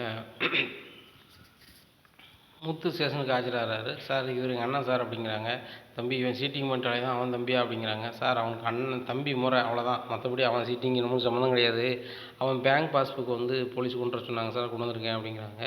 பேங்க் பாஸ்புக்கை பார்த்த உடனே போலீஸ் ரொம்பவே அரண்டுறாங்க. இந்த சந்தோஷ்ட பணத்தை வாங்கினதை டெபாசிட் பண்ணி தான் வந்து 50 ரூபா வந்து வீட்டுக்கு மாற்றி விட்டது, முத்துக்கு 2 லட்ச ரூபா கொடுத்தது எல்லாமே இருக்குது. இந்த பணம் உனக்கு எப்படி வந்துச்சு அப்படிங்க. சார் நான் பிஸ்னஸ் பண்ணுறேன் வைக்கிறேன், எனக்கு வரதான் செய்யும் அப்படிங்கிறாங்க. நீ பிஸ்னஸ் பண்ணுறாங்கல்ல, பில்லு போட்டு தானே பிஸ்னஸ் பண்ணியிருப்பேன், அந்த பில்லு எல்லாம் கொண்டு வா அப்படிங்கிறாங்க. சார் அது வந்து அப்படிங்கிறாங்க. பில்லு எட்டு வாயா அப்பாயா அப்படிங்கிறாங்க. யார் ஆஃபீஸுக்கு பில்லு ரெடி பண்ண மாதிரி போகிறாரு. இந்த சூழ்நிலையில் வந்து ரெடி பண்ண முடியல. உடனே சார் அப்படிங்கிறாங்க. அப்புறம் இதெல்லாம் பேசாத, நீ ஏமாத்திருக்க 100% தெரியுது, பணத்தை கொடுக்கியா உள்ளே போறியா அப்படிங்கிறாங்க. சார் டபார் நீ 7 லட்ச ரூபா கொடுக்கணும் வழி இல்லை சார் அப்படிங்கிறாங்க.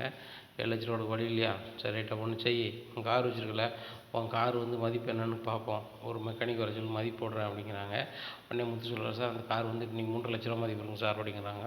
சரி அந்த 3.5 லட்ச ரூபாயை கழிச்சுக்க, ஏன்னா மீதி பணத்தை அவர் கொடுக்கப்பாரு அப்படிங்கிறாங்க. உடனே சந்தோஷம் சொல்கிறாரு, அதுவும் சரி தான் சார், நானும் கார் வாங்கணும்னு நினச்சேன், ஒரு நல்ல கார் சிக்கிட்டு மீதி பணத்தை தர சொல்லுங்கள் சார்னு சொல்லிட்டு கார் எடுத்து அவர் பாட்டில் வீட்டுக்கு போயிடுறாரு. ரோஹிணி மனோஜ் ரொம்ப சோகமாக ஸ்டேஷன் முன்னாடி இருக்காங்க. உடனே முத்து சொல்கிறாங்க, இந்த மாதிரி ஊரை பூரா வீட்டை பூரா ஏமாற்றிட்டு நடந்தேன், இப்போ ஊரை பூரா ஏமாற்ற ஆரம்பிச்சிட்டேன், வேங்கின கடனே வாங்கலன்னு சொல்லி புருஷனும் முன்னாடின்னு சொல்லுது, அது நல்லது கிடையாது, குடும்பத்துக்கு நல்லது கிடையாது, அதனால தான் வந்து உங்கள் லட்சணத்தை சொல்ல தாங்க வந்தேன் அப்படிங்கிறாங்க. முத்து நீ வந்து என்ன வந்து வீட்டில் தான் அசிங்கப்படுத்தணும்னு பார்த்தா ஸ்டேஷனில் அசிங்கப்படுத்துட்டேன் அப்படிங்கிறாங்க. டேய் உனக்கு உண்மை இல்லை, அதனால தான் நாங்கள் வந்து சொல்ல வந்தேன், அதுபோக அண்ணாமலை பையங்க வந்து நேர்மையாக இருப்பாங்கன்னு சொல்லி 4 பேர் சொல்லுவாங்க, ஆனால் உன்னை வச்சு எங்களுக்கு ரொம்ப அசிங்கமாக இருக்குது, நீ ரொம்ப ஒரு மாதிரி இருக்க, உன் சுயநலத்துக்கு அடுத்தவங்களை கெடுக்க பார்க்காது, சரி வராது, அதை சொல்லி ஞாபகப்படுத்த தாங்க வந்தேன் அப்படிங்கிறாங்க. நல்லா ஞாபகப்படுத்தினேன், உன்னால் எனக்கு நட்டம் அப்படி, உனக்கு என்னடா நட்டம் அப்படிங்கிறாங்க. நான் பணமே எங்களைன்னு சொல்லியிருப்பேன் அப்படிங்கிறாங்க. டேய் அவன் வயிற்றுல நீ நல்லாவே இருக்க மாட்டேடா அப்படிங்கிறாங்க. அதெல்லாம் பார்த்தா வாழ முடியுமா, ஒருத்தனை ஏமாத்தினா தான் ஒருத்தன் சாப்பிட முடியும், போக முடியும், வர முடியும் அப்படிங்கிறாங்க. அப்படியா, நல்லாவே இருக்க மாட்டேடா நீ அப்படின்னு சொல்லிட்டு போகிறாங்க. நான் நல்லா தான் இருப்பேன், நீ தான் கஷ்டப்படுவ அப்படிங்க. ஆமாம் அடுத்த தெருவில் இதே மாதிரி கடை வாங்க, 2 பேரும் சூப்பராக இருப்பீங்க, நீ என்ன செய்வீங்களோ ஏது செய்வீங்களோ தெரியாது, அடுத்த மாதமும் அதே மாதிரி 50 ரூபா மாதம் வந்திருக்கணும், வரலை அப்படின்னா 2 பேர் மூதுரையும் பிச்சு நம்ம வீட்டு கொடியில் காய போட்டு வறுத்து தின்னுடுவோம் அப்படிங்கிறாங்க. இங்கே மனோஜ் வந்து ரொம்பவே சோகமாக இருக்காங்க. உடனே ரோகிணி சொல்கிறாங்க, மனோஜ் இந்த வேலை இது பூராமே ஒன்றால் வந்தது தான், இயற்கையாக நடந்தது காட்டிலும் உன்னோட செயற்கையாக நடந்தது தான், நீ ஒன்றை செய்கிறதுக்கு கடை வாங்கி இப்போ மாதிரி கடன் இவ்வளோ கடன் ஆகிட்டு, இப்போ சந்தோஷத்துக்கு பணம் கொடுக்கணும், அதுபோக சிட்டிக்கு பணம் கொடுக்கணும், சிட்டிக்கு எதுக்கு பணம் கொடுக்கணும் அப்படிங்கிறாங்க. ஐயோ உடட்டமே அப்படின்னு சொல்லிட்டு, இல்லை ஒரு ஃப்ளோவில் வந்துட்டு அப்படிங்கிறாங்க. நீ சிட்டிகிட்ட வாங்கியிருக்கியா ரோகிணி பணம் அப்படிங்கிறாங்க. இல்லை அப்படிங்கிறாங்க. இல்லை இப்போ சிட்டி பேர் வராதில்ல உனக்கு அப்படிங்கிறாங்க. தெரியாமல் வந்துட்டு அப்படிங்கிறாங்க. தினம் கூப்பிடுறது பேர்னா வந்துட்டுங்களா, இவன் யார், அவன் பேர் எப்படி கூப்பிடுவா இப்போ அப்படிங்கிறாங்க. எங்க விடுங்க அப்படிங்கிறாங்க. இங்கே மனோஜுக்கு டவுட் ஆயிடுது, ஒரு வேளை சிட்டிகிட்ட கடை வாங்கி போகலாம், சரி நம்ம சிட்டிகிட்ட என்னென்னு கேட்போமே அப்படின்னு சொல்லிட்டு நேராக சிட்டி ஆஃபீஸ் போகிறாங்க. சிட்டி ஆஃபீஸில் மனோஜ் உட்காந்தோன்னே சிட்டிக்கு பயங்கர நெருக்கடி, முத்து ஊர்வலம் அனுப்பியிருப்பானா அப்படின்னு நினைக்கிறாங்க. மனோஜை பார்த்தோன்னா சத்யா ஒளிஞ்சு போய் உட்காந்துருக்காரு. சத்யா சொல்லுவார் சிட்டிகிட்ட, இந்த மாதிரி எங்கள் அண்ணனோட அண்ணன் இங்கே பார்த்ததா வச்சதாக போய் சொல்லுவார், சரி இருக்காது, நான் இங்கே வேலைக்கு வரேன்னு சொல்லிக்கிட்டு இருக்கேன், இப்போ இவ்வளோ நேரத்துக்கு இங்கே இருந்தாலும் சரி வராது அப்படின்றாரு. என்ன விஷயமா இருக்கீங்க அப்படின்ட்டு கேட்குறாங்க. இல்லை ஒரு தகவல் கேட்கணும் அப்படிங்கிற, என்ன அப்படிங்கிறாங்க. என் வீட்டம்மா உங்கள்கிட்ட கடை வாங்கியிருக்காங்களா அப்படிங்கிறாங்க. ஓ செட்டில் பண்ண வந்திருக்காரு அப்படின்னு சொல்லிட்டு, ஆமாம் வாங்கியிருக்காங்க, 2 லட்சம் வாங்கியிருக்காங்க அப்படிங்கிறாங்க. அதை தரப்போகிறீங்களா சார், தாங்க அப்படிங்கிறாங்க. அது தரல, விசாரிக்க வந்தேன் அப்படிங்கிறாங்க. விசாரிச்சு நினச்சி போகிறீங்க அப்படிங்கிறாங்க. இல்லை என் வீட்டம்மா என்னையும் கேட்காம பணம் வாங்கியிருக்காங்க, பணம் அவங்ககிட்ட வாங்கியிருக்காங்கன்னு ஒரு சந்தேகப்பட்டால் தான் வந்திருக்கேன் அப்படிங்கிறாங்க. சந்தேகம்லாம் பட வேண்டாம், அவங்க பொண்டாட்டி என்கிட்ட பணம் வாங்கியிருக்காங்க, பாருங்கள் இந்த டாக்குமெண்ட் அப்படின்னு சொல்லிட்டு கொடுக்குறாங்க. இந்த டாக்குமெண்ட்டை பார்த்துட்டு ரொம்ப ஷாக் ஆகிடுறாங்க. என்னையா ஷாக் ஆகிறீங்க அப்படிங்கிறாங்க. இல்லை இதே மாதிரி ஒரு பேங்க்லேயும் கடை வாங்கி வச்சுருக்கா, கேட்டேன் என் ஃப்ரெண்டுங்க, அதான் என்ன செய்யணும்னு தெரில, இவ்வளோ கடனை எப்படி அடைக்க போகிறேன்னு சொல்லிட்டு ரொம்ப ஃபீல் பண்ணிகிட்ருக்கேன் அப்படிங்கிறாங்க. நீங்கள் தான் பெரிய ஃபர்னிச்சர் கடை நம்ம ஏரியாவில் வச்சுருக்கீங்க, உங்களை தான் ஃபேமஸாக பேசுகிறாங்க அப்படிங்கிறாங்க. கடை வச்சுருக்கேன், பட் வருமானம் இல்லை, அதனால தான் இந்த மனசங்கடம், இந்த உண்மை நிலையை தெரிஞ்சுக்கிட்டு இவ்வளோ வந்திருக்கேன் அப்படிங்கிறாங்க. சரிங்க, நீங்கள் தான் பிஸ்னஸ் பண்ண ஆரம்பிச்சிட்டிங்களா, உங்கள் வீட்டம்மாட்ட சொல்லி சீக்கிரம் கடனை கொடுக்க சொல்லுங்கள், எனக்கு வந்து ரொம்ப தேவைகள் இருக்குது அப்படிங்கிறாங்க. சரிங்க சொல்கிறேன் அப்படின்னு சொல்லிட்டு கிளம்பி போகிறாரு. இங்கே ரோகிணி மேலே சரியான கடுப்பு. ரோகிணி நீ சிட்டி பேரை சொன்ன, நான் வந்து விசாரிக்கும் போது அவன் இன்னும் முன்னாடியே சொல்லிட்டான் அப்படிங்கிறாங்க. ஒருவேளை தினேஷ் சொன்ன எல்லா உண்மையும் சொல்லிட்டானோ அப்படின்னு சொல்லிட்டு மனோஜ் என்னை மன்னிச்சிருங்க, நான் பண்ணதெல்லாம் தப்பு தான் அப்படிங்கிறாங்க. என்ன ரோகிணி, ஏன் இப்படிலாம் பண்ணுவேன்னு நினச்சி கூட பார்க்கல அப்படிங்கிறாங்க. ஆகா, நம்ம கல்யாணம் முடிஞ்சது, குழந்தை பத்தது எல்லாம் தெரிஞ்சுட்டு போலையே, நம்மளா சொல்லி வச்சுருக்கணும். அந்த தினேஷ் வந்து எல்லா உண்மையும் அதை சிட்டிகிட்ட சொல்லிட்டான், அந்த உண்மையை அப்படி சொல்லிட்டானா அப்படின்னு சொல்லிட்டு மனோஜ் என்னை மன்னிச்சிருங்க, நான் இந்த மாதிரி இப்படி செய்ய மாட்டேன் வைக்க மாட்டேன் அப்படிங்கிறாங்க. ரோகிணி, நீ இப்படி பண்ணுவேன்னு நினச்சி கூட பார்க்கல, எவ்வளோ பெரிய பணக்காரியாக இருந்துட்டு இப்படி பண்ணுவியா அப்படிங்கிறாங்க. பணக்காரியா, வேறு எதுவும் கேட்டார் அப்படின்னு சொல்லிட்டு மனோஜ், நீங்கள் என்ன சொல்ல வரீங்க அப்படிங்கிறாங்க. ஒன்றும் சொல்ல வரல, நீ எதுக்கு சிட்டிட்டு 2 லட்ச ரூபா கடன் வாங்கினேன் அப்படிங்கிறாங்க. இவ்வளோ பணக்காரியாக இருந்துட்டு இந்த 2 லட்ச ரூபா வாங்கியிருக்கே, அசிங்கம் இல்லையா உனக்கு, எனக்கு தான் அசிங்கமாக இருக்குது அப்படிங்கிறாங்க. இதை சொல்லுதீங்களா மனோஜ், அதை பற்றி ஒன்றும் இல்லை, விடுங்க மனோஜ், பார்த்துக்கலாம், 2 லட்ச ரூபா தானே, அதுவுமே நீங்கள் வந்து சிட்டிட்டு கேட்டு வராங்கும்போது பார்த்துக்கலான்னு சொல்லி தான் விட்டேன் அப்படிங்கிறாங்க. ரோஹிணி, உனக்கு நினைவு இருக்கா இல்லையா, பேங்க் 4 லட்ச ரூபா நீ கொடுக்கணும்ல அப்படிங்கிறாங்க. உடனே மனோஜ்கிட்ட சொல்கிறாங்க, மனோஜ் அதெல்லாம் வந்து நம்மகிட்ட வந்து ரோட்டில் கேட்டாங்களா, அதுக்கு மறுநாளே செட்டில் பண்ணி க்ளோஸ் பண்ணியாச்சு அப்படிங்கிறாங்க. அப்படியா, இதே என்கிட்ட சொல்லவே இல்லை அப்படிங்கிறாங்க. மனோஜ், நான் உங்கள்கிட்ட சொல்லிட்டேன்னு நினச்சிட்ருக்கேன், இதை மறந்துருக்கேன், ஆனால் நான் சொல்லிட்டேன் போல மனோஜ்ட்ட அப்படின்னு நினச்சிட்ருக்கேன் அப்படிங்கிறாங்க. நீ என்கிட்ட சொல்லவே இல்லை ரோகிணி அப்படிங்கிறாங்க. மனோஜ், கடையை முதல்ல வந்து பாரு அப்படிங்கிறாங்க. சரி ரைட் அப்படின்னு சொல்லிட்டு கடைக்கு போகிறாங்க. இந்த சூழ்நிலையில் ஸ்டாஃப்லாம் சொல்கிறாங்க, சார் இந்த மாதிரி குடோனில் கொஞ்சம் தூசியாக இருக்குது, நாங்கள் துடைக்க போகிறோம் அப்படிங்கிறாங்க. சரி, நான் கொண்டு போய் சாவியை கொண்டு போங்க, பொருளை பூரா துடைச்சி வைங்க அப்படிங்கிறாங்க. இந்த சூழ்நிலையில் மனோஜ்கிட்டே சாவி வாங்கிட்டு போய் அங்கே உள்ள பொருளை பூரா ஏற்றி 2 ஆட்டோவில் அனுப்புகிறாங்க. இது சார் பொருளை பூரா சூப்பராக துடைச்சிட்டோம் அப்படிங்கிறாங்க. துடைச்சலாம் ரைட்டு அப்படி இப்படின்னு சொல்லிட்டு இது பண்ணிகிட்டு இருக்காங்க. இந்த சூழ்நிலையில் வந்துட்டு அவங்க ஃப்ரெண்ட் 2 பேரும் பேசுகிறாங்க. இவன் வந்து ஒழுங்காக சம்பளம் தரமாட்டுக்கான், இவனுக்கு இப்படி தான் பண்ணணும், அடிக்கடி குடோனில் போய் நம்ம வந்து அந்த பொருளை பூரா துடைச்சி வைக்கணும்னு சொல்லிட்டு குடோனையும் நம்ம சுத்தமாக துடைச்சிடணும், ஒரு பொருள் இருக்கக்கூடாது, எல்லா பொருளையும் ஏற்றி நம்ம ஏரியாவுக்கு கொண்டு போயிடணும் அப்படிங்கிறாங்க. ஆமாடா, நம்ம ஏரியாவுக்கு கொண்டு போய் என்ன செய்கிறது அப்படிங்கிறாங்க. இப்போ நம்ம கொஞ்சம் பொருளை கொண்டு போயிருக்கோம், என் வீட்டில் வச்சுருக்கோம், சரியா, இனிமேல் நம்ம அங்கே ஒரு சின்னதாக ஒரு ஏஜென்சி ஆரம்பிக்கிறோம், நம்ம பினாமி பேரில் ஆரம்பித்து இந்த பொருளெல்லாம் அங்கே கொண்டு இறக்கிட்டு அவன் வந்து கம்மியான ரேட்டுக்கு விற்க வேண்டியதான். இவன் குடோனில் இருக்குன்னு நினச்சிட்ருப்பான். குடோனில் கிட்டத்தட்ட நிறைய இறக்கி வச்சுருக்கான், கம்பெனிக்காரன்ட்ட பணம் கொடுக்காமையே. ரொம்ப நாளாக இது வந்து 34 வருஷம் ஏற்கனவே கடை வந்துருக்குல, அந்த டீலர் மேலே பேர்லேயே தான் இவன் நடத்திட்டு இருக்கான். அப்படி இருக்கும்போது வந்து நிறைய கொடுத்துருக்காங்க. இதை ஃபுல்லுமே நம்ம ஏற்றி நம்ம பர்னிச்சர் கடைக்கு இறக்கிடுவோம், இறக்கி நம்ம பாட்டில் பிஸ்னஸ் பண்ணுவோம், இவன் பேரை சொல்லி முதலே போடாமல் நம்ம தொழில் பண்ணுவோம் அப்படிங்கிறாங்க. அதுவும் சூப்பர் தான், இவன் மாங்காய் மடையன் தான், வெயிலுக்குள்ளே போய் ரொம்ப இது பண்ணுவான், நம்ம கடைக்குள்ளே ஏசிக்கிட்டே தான் இருப்போம், நம்ம குடோன் போய் நம்ம வண்டியில் அனுப்பி விட்டுடலாம் அப்படிங்கிறாங்க. இந்த சூழ்நிலையில் அவங்க மனோஜ் கடையில் வேலை பார்க்குறப்ப ஒரு கடையை எடுத்து அங்கே ஏஜென்சி வர வச்சு குறைஞ்ச விலையில் நிறைய பேர் கொடுக்குறாங்க. அதே கடைக்கு செல்வம் போகிறாரு. செல்வம் போயிட்டு இந்த மாதிரி பொருள் கிடைக்குமா அப்படிங்கிறாங்க. கம்மியான விலை கிடைக்கும் அப்படின்னு சொல்லிட்டு ஃப்ரிட்ஜ் கொடுக்குறாங்க. செல்வத்துக்கு பயங்கர சந்தோஷம். இந்த ஃப்ரிட்ஜ் எவ்வளவு அப்படிங்கிறாங்க. சார் வெளியிலலாம் இது 8000 9000 வரும், ஆனால் நாங்கள் வந்து 4000 தரோம் அப்படிங்கிறாங்க. ரொம்ப சந்தோஷம், 1000 மிச்சப்படுது, நான் 5000 தான் நினச்சேன் அப்படின்னு சொல்லிட்டு 4000 கொடுத்துட்டு, முத்து நான் சூப்பர் ஃப்ரிட்ஜ் வாங்கிட்டேன் அப்படிங்க, எங்கடா வாங்கினேன் அப்படிங்கிறாங்க. இப்போ நம்ம ஏரியாவில் ஒரு ஃபர்னிச்சர் கடை வந்திருக்கு, சீப் அண்ட் பெஸ்ட்டாக கொடுக்குறாங்க, அதாங்க வாங்கிட்டேன் அப்படிங்கிறாங்க. உடனே அப்படியே சரி வாரம் அப்படின்னு சொல்லிட்டு போகிறாங்க. கடையை பார்க்குறாங்க. இந்த பொருள் எல்லாமே மனோஜ் கடையில் இருக்கிற பொருள் மாதிரியே இருக்குது அப்படிங்கிறாங்க.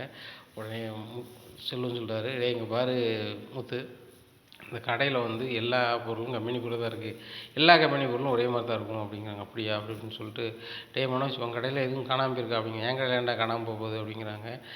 சரி அப்படின்னா சரி தான் அப்படின்னு சொல்லிட்டு அவர் வேலையை பார்க்காரு. இந்த சூழ்நிலையில் மனோஜ் எப்பவும் போல் உட்காந்துட்ருக்காரு. அப்போ லேபர் சொல்கிறாங்க, சரிங்க எனக்கு சம்பளமே தரலனாலும் சரி தான், நான் அவங்க கூட வேலை பார்ப்பேன் சார் அப்படிங்கிறாங்க. சரி தம்பி, இப்போது நீங்கள் 2 பேர் மட்டும் ரெகுலராக இருங்க, மீதி ஆட்கள்லாம் வந்து அடுத்த மாதத்துலேருந்து வேண்டான்னு சொல்லிடுங்க அப்படிங்கிறாங்க. உடனே எல்லாத்தையுமே நீங்கள் அடுத்த மாதம் வர வேண்டாம் வைக்க வேண்டாம் அப்படிங்கிறாங்க. உடனே சம்பளம் தான் போவோம் வைப்போம் அப்படிங்கிறாங்க. உடனே சார் சம்பளம் கேட்குறாங்க அப்படிங்கிறாங்க. சரி நான் ஒரு வாரத்தில் செட்டில் பண்ணுறேன்னு சொல்லு அப்படிங்கிறாங்க. ஒரு வாரத்தில் செட்டில் பண்ணுவாங்க அப்படிங்கிறாங்க. உடனே செட்டில் பண்ணல அப்படின்னா அதுக்குள்ளே பொருளை தாங்க நாங்கள் விற்று கூட எங்கள் சம்பளத்தை எடுத்துக்கிறோம் அப்படிங்கிறாங்க. என்ன பார்க்கும்போது எப்படி தெரியுது அப்படிங்கிறாங்க. அப்படி தான் தெரியுது, நீங்கள் சம்பளம் தரலைன்னா இதில் உள்ள பொருளை தாங்க நாங்கள் இதை சேல்ஸ் பண்ணி கூட நாங்கள் வந்து இது பண்ணிக்கிறோம் அப்படிங்கிறாங்க. என் கடையில் இருக்கும்போது விற்கிறதுக்கு உங்களுக்கு லாய்க்கில்லை, நான் பொருள் தான் மட்டும் விற்றுருவீங்களா, உனக்கு எவ்வளோ தரணும் அப்படிங்கிறாங்க. எனக்கு 20000 தரணும் அப்படிங்கிறாங்க. சரி ரைட்டு, 20000 அந்த ஃப்ரிட்ஜ் எடுத்துக்காது, 20000 தான் அப்படிங்கிறாங்க. உடனே சாருங்க பாருங்கள், நீங்கள் 30 தந்தால் தான் நான் 20 விற்க முடியும் அப்படிங்கிறாங்க. உடனே 30 பொருளை கொடுக்குறாங்க. அதையே கடைக்கு ஏற்றாப்புல வச்சு கூவி கூவி விற்றுட்டு போயிடுறாங்க. அது ஒரு காசை பார்த்துட்டு நம்ம சம்பளத்தை ஷேர் பண்ணிட்டு போகிறாங்க. என்ன சார் உங்கள் கடை முன்னாடியே பொருளை விற்று அவங்க சம்பளத்தை எடுத்துகிட்டு போகிறாங்க அப்படிங்கிறாங்க. உனக்கு பிழைக்க தெரியாதவனு, இந்த பொருளை வச்சு நான் உனக்கு கதையை முடிச்சிட்டேன். ஏன்னா கம்பெனியில் வந்து நான் 25% கட்டினா போதும், 75% பணத்தை நீ நம்பி வந்து பொருளை தந்துடுவான். நான் குடோன் நிறைய பொருள் வச்சுருக்கேன் பார்த்துக்கலாம் அப்படிங்கிறாங்க. உங்கள் 2 பேரும் சம்பளம் வேண்டாமா அப்படிங்கிறாங்க. சார் நான் உங்களோட இருக்க தான் பெருமையாக நினைக்கும் அப்படிங்கிறாங்க. இப்படி ஒரு ஸ்டாஃப், நம்பிக்கையான ஸ்டாஃப் தான் எனக்கு வேணும் அப்படி இப்படின்ட்டு இருக்காங்க. இவங்க 2 பேரும் மனோஜை மொட்டை போடுவதோ வந்து மனோஜுக்கே தெரியல. இந்த சூழ்நிலை சார் நாங்கள் குடோனில் போய் பொருளை துடைக்கட்டுமா அப்படிங்கிறாங்க. போய் துடைங்க அப்படிங்கிறாங்க. அதனால் போய் மறுபடியும் போய் துடைக்காங்க. அப்போ 2 வண்டியில் பொருளை ஏற்றி விட்டுருந்தாங்க. மனோஜ் ரொம்ப சந்தோஷமாக வீட்டுக்கு போகிறாங்க. இன்னும் மனோஜ் ரொம்ப சந்தோஷமாக இருக்கீங்க அப்படிங்கிறாங்க. இல்லை கொஞ்சம் ஸ்டாஃபுக்கு சம்பளம் கொடுக்க முடியலன்னு ஒரியில் இருந்தோம்ல, அதுக்கு ஒரு வேறு வழி பண்ணி அனுப்பிவிட்டேன் அப்படிங்கிறாங்க. என்ன பண்ணீங்க அப்படிங்கிறாங்க. நம்மகிட்ட இருக்க பொருளை வந்து கொடுத்தேன், அவனை அதை கொண்டு போய் சம்பளமாக மாற்றிட்டானோ சம்பளம் மாற்றிட்டானோ அப்படிங்கிறாங்க. அந்த பொருளை விற்று அவனை சம்பளம் எடுத்துட்டானுங்க அப்படிங்கிறாங்க. மனோஜ் இப்படி கொடுத்துட்டு இருந்தீங்கன்னா கடையே காலியாயிரும் அப்படிங்கிறாங்க. ரோஹிணி அவனை ஒரியை முடிச்சிட்டேன், இப்போ சம்பளமே இல்லாத 2 அப்ரெண்டிஸ் வச்சுருக்கேன். அவனை என் நலன் மட்டும் இருந்தால் போதும், சம்பளமே வேண்டான்ட்டானுங்க. அதனால தான் அவனும் 2 பேரும் வச்சுருக்கேன் அப்படிங்கிறாங்க. அப்படியா, சம்பளமே இல்லாமல் உங்கள் பேச்சுக்கு மயங்கி அவங்க வந்து அங்கே இருக்காங்களா அப்படிங்கிறாங்க. ஆமாம், சம்பளமே வேண்டான்னு சொல்லிட்டானுங்க, அதனால் என் கூட தான் இருக்கானுங்க, ரொம்ப நம்பிக்கையான பேர் அப்படிங்கிறாங்க. அப்படியா, அவங்க யார் என்ன வரோன்னு சொல்லிட்டு உங்களுக்கு தெரியுமா அப்படிங்கிறாங்க. நீங்கள் பாரு, நான் வேலை செய்கிறவங்க யார்ட்டையுமே ஐடி கொடுப்பாங்களே, நல்லா படிச்சிருக்கான்னு சொன்னாங்க, நான் வேலைக்கு வச்சுருக்கேன். ஆனால் இந்த 2 ஸ்டாஃப் ரொம்ப நம்ம மேலே விசுவாசமான ஆள். கடையில் இன்றைக்காவது வியாபாரம் வச்சா அப்படிங்கிறாங்க. ரோஹிணி என்னாச்சுன்னு தெரில, போலீஸ்லாம் நம்ம கடைக்கு வராங்க போகிறாங்க, அதை பார்த்துட்டு நிறைய பேர் இந்த பொருள் டேமேஜான பொருளை தான் வாங்குவாங்களா, திருட்டு பொருளை தான் வாங்குவாங்களா, இந்த கடை வந்து நம்பிக்கையான கடை இல்லையா அப்படி இப்படின்னு சொல்கிறாங்க ரோஹிணி. அதனால தான் என்ன செய்யணும்னு தெரில, இப்போ பேசாமல் இது விளம்பரம் பண்ணலான்னு பார்க்கேன் அப்படிங்கிறாங்க. மனோஜ் அதுக்கு பணம் வேணும்ல அப்படிங்கிறாங்க. அதான் தெரியல, நம்ம ஏதாவது பண்ணி விளம்பரம் பண்ணணும் அப்படிங்கிறாங்க. அப்போ உங்கள் அம்மாட்ட கேளுங்க அப்படிங்கிறாங்க. உங்கள் அம்மாட்ட என்ன இருக்குது அப்படிங்க, அம்மா வளையல் இருக்கலாம் அப்படிங்கிறாங்க. அதை கேட்டால் தரமாட்டாங்க அப்படிங்கிறாங்க. நீ கேளு ரோஹிணி அப்படிங்க. நான் கேட்கணுமா அப்படிங்க. ஆமாம், இன்னொரு பார்லர் பிரான்ச் ஒன்று ஓப்பன் பண்ண போகிறேன், அதில் உங்கள் பேர் தான் வாங்கி வைக்க போகிறேன். அதுக்கு நான் ஒரு 8 லட்ச ரூபாய்க்கு மேலே ரெடி பண்ணிட்டேன். இப்போ ஒரு 2 லட்ச ரூபா எக்ஸ்ட்ரா தேவைப்படுது, அந்த 2 லட்ச ரூபாய்க்கு மட்டும் வைக்கணும்னு சொல்லுங்கள், உடனே அம்மா தந்துடுவாங்க அப்படிங்கிறாங்க. மனோஜ் இது பண்ணால் சரியே வராது அப்படிங்கிறாங்க. அதெல்லாம் சரி வரும் ரோஹிணி, நீ அம்மாட்ட வளையல் கேளு, அம்மா வளையல் தந்துடுவாங்க அப்படிங்கிறாங்க. அப்படியா அப்படின்னு சொல்லிட்டு நேராக ஆண்டி அப்படிங்கிறாங்க. என்ன அப்படிங்கிறாங்க. எனக்கு ஒரு 2 லட்ச ரூபா அர்ஜென்ட்டாக தேவைப்படுது ஆண்டி அப்படிங்கிறாங்க. எதுக்குமா அப்படிங்கிறாங்க. இன்னொரு பிரான்ச் ஒன்று ஓப்பன் பண்ண போகிறேன், எங்கள் அப்பா கொஞ்சம் நல்லா பணம் அனுப்பிடுவார், அதுக்கு முன்னாடி நான் வந்து இந்த பார்லர் ஓப்பன் பண்ணணும், அது உங்கள் பேர் தான் ஓப்பன் பண்ண போகிறேன், 2 லட்ச ரூபா வேணும் அப்படிங்கிறாங்க. என்கிட்ட எங்கேம்மா இருக்குது, என்கிட்ட பணம் இருந்தால் நான் தரமாட்டேனம்மா அப்படி இப்படின்னுட்டு இருக்காங்க. இல்லை மேடம், அதுக்காக இல்லை, உங்கள் வளையல் இருக்குல்ல அத்தை, அதை கொடுங்க அத்தை, நான் வந்து அடமானம் வச்சு திருப்பி தந்துடுறேன். இப்போ 2 லட்ச ரூபா மட்டும் அர்ஜென்ட்டாக தேவைப்படுது, எனக்கு ஒரு 10 நாளில் வந்துடும், அதுக்கப்புறம் திருப்பி தந்துடுறேன் அப்படிங்கிறாங்க. ஒன்றும் இல்லைம்மா, நான் ஏற்கனவே வளையல் போடாமல் கோயிலுக்கு போனது ஸ்ருதியோட அம்மா ரொம்ப கேவலமாக பேசினாங்க, ஊர்வலத்துலேயும் ரொம்ப கேவலமாக பேசினாங்க. நான் கூட வீம்புக்கு சரி இவரே பேச மாட்டேங்காரு, நம்ம களத்தின வளையல போட வேண்டாம் வைக்க வேண்டாம்னு சொல்லி நினச்சேன். இவர் பேசணுன்னு வளையல் எடுத்து போட்டேன், எனக்கு வளையல் போட்டால் தான் கை அழகாக இருக்கும் அப்படிங்கிறாங்க. அத்தை இதே மாதிரி கவரிங் நகை வாங்கிட்டு வந்திருக்கேன், இதை போட்டுட்டு அதை கொடுங்க அத்தை அப்படிங்கிறாங்க. என்னம்மா நீனும் இப்படி இறங்கிட்ட அப்படிங்கிறாங்க. ஆமாத்த, அர்ஜென்ட்டாக அதை ஆரம்பிக்கணும், எல்லா வேலையும் முடிச்சிட்டேன், இப்படி இருக்கும்போது பார்லரை சொன்ன டேட்டில் நான் திறக்கலாம் நல்லா இருக்காது அப்படிங்கிறாங்க. ஏம்மா இந்த பார்லர் திறக்கிறதுக்கு நீ தானே கூப்பிடுவேன் அப்படிங்கிறாங்க. ஆமாத்த உங்களை தான் கூப்பிடுவேன். சரி ரைட்டு, எப்படியாவது சொல்லி சமாளிச்சுக்கிடுவோம், முதல்ல இந்த பணத்தை அத்தைட்ட வாங்க பார்ப்போம் அப்படின்னு சொல்லிட்டு தாங்கத்த நகையை அப்படின்னு சொல்லிட்டு நகையை வாங்குறாங்க. உடனே விஜயா சொல்கிறாங்க, ஏம்மா இந்த நகையை கொடுத்தது தயவு செய்து முத்துக்கோ மீனாவுக்கோ என் வீட்டுக்காருக்கே தெரிய வேண்டாம், அப்படி தெரிஞ்சிச்சு அப்படின்னு சொன்னால் என் வீட்டுக்காரர் என்கிட்ட நிரந்தரமாகவே பேச மாட்டார், ரோஹிணி அதை மட்டும் பார்த்துக்கோ அப்படிங்கிறாங்க. அத்தை உங்களுடைய மானம் என்னுடைய மானம் மாதிரி நான் யாருக்குமே தெரியப்படுத்த மாட்டேன் அத்தை அப்படிங்கிறாங்க. சரிம்மா கொண்டு போ அப்படிங்கிறாங்க. அந்த நகையை கொண்டு போகிறாங்க. இருந்தாலும் மனோஜ் கொண்டு கொடுக்குறாங்க. மனோஜுங்க பாரு, உங்கள் அம்மாட்ட வந்து நிறைய பொய் சொல்லி தான் அந்த நகையை வாங்கியிருக்கேன், நான் சொந்தமாக பார்லர் வைக்க போகிறேன், அதுக்கு பணம் தேவைப்படுது, கொஞ்சம் தேவைப்படுதுன்னு சொல்லி தான் வாங்கியிருக்கேன், நீ பேசாமல் இப்போ விளம்பரம் பண்ண இதை பண்ணு அப்படிங்கிறாங்க. நேராக போகிறாங்க, வால் போஸ்ட் அடிக்க, அந்த சின்ன லோக்கல் டிவி விளம்பரம் கொடுக்க, இந்த மாதிரிலாம் பண்ணுறாங்க, நிறைய இடத்துக்கு விளம்பரம் பண்ணுறாங்க. இந்த சூழ்நிலையில் கடையில் போய் உட்காந்துருக்காங்க. ஒரு சில ஆட்கள் அப்படி வந்துகிட்டே இருக்காங்க.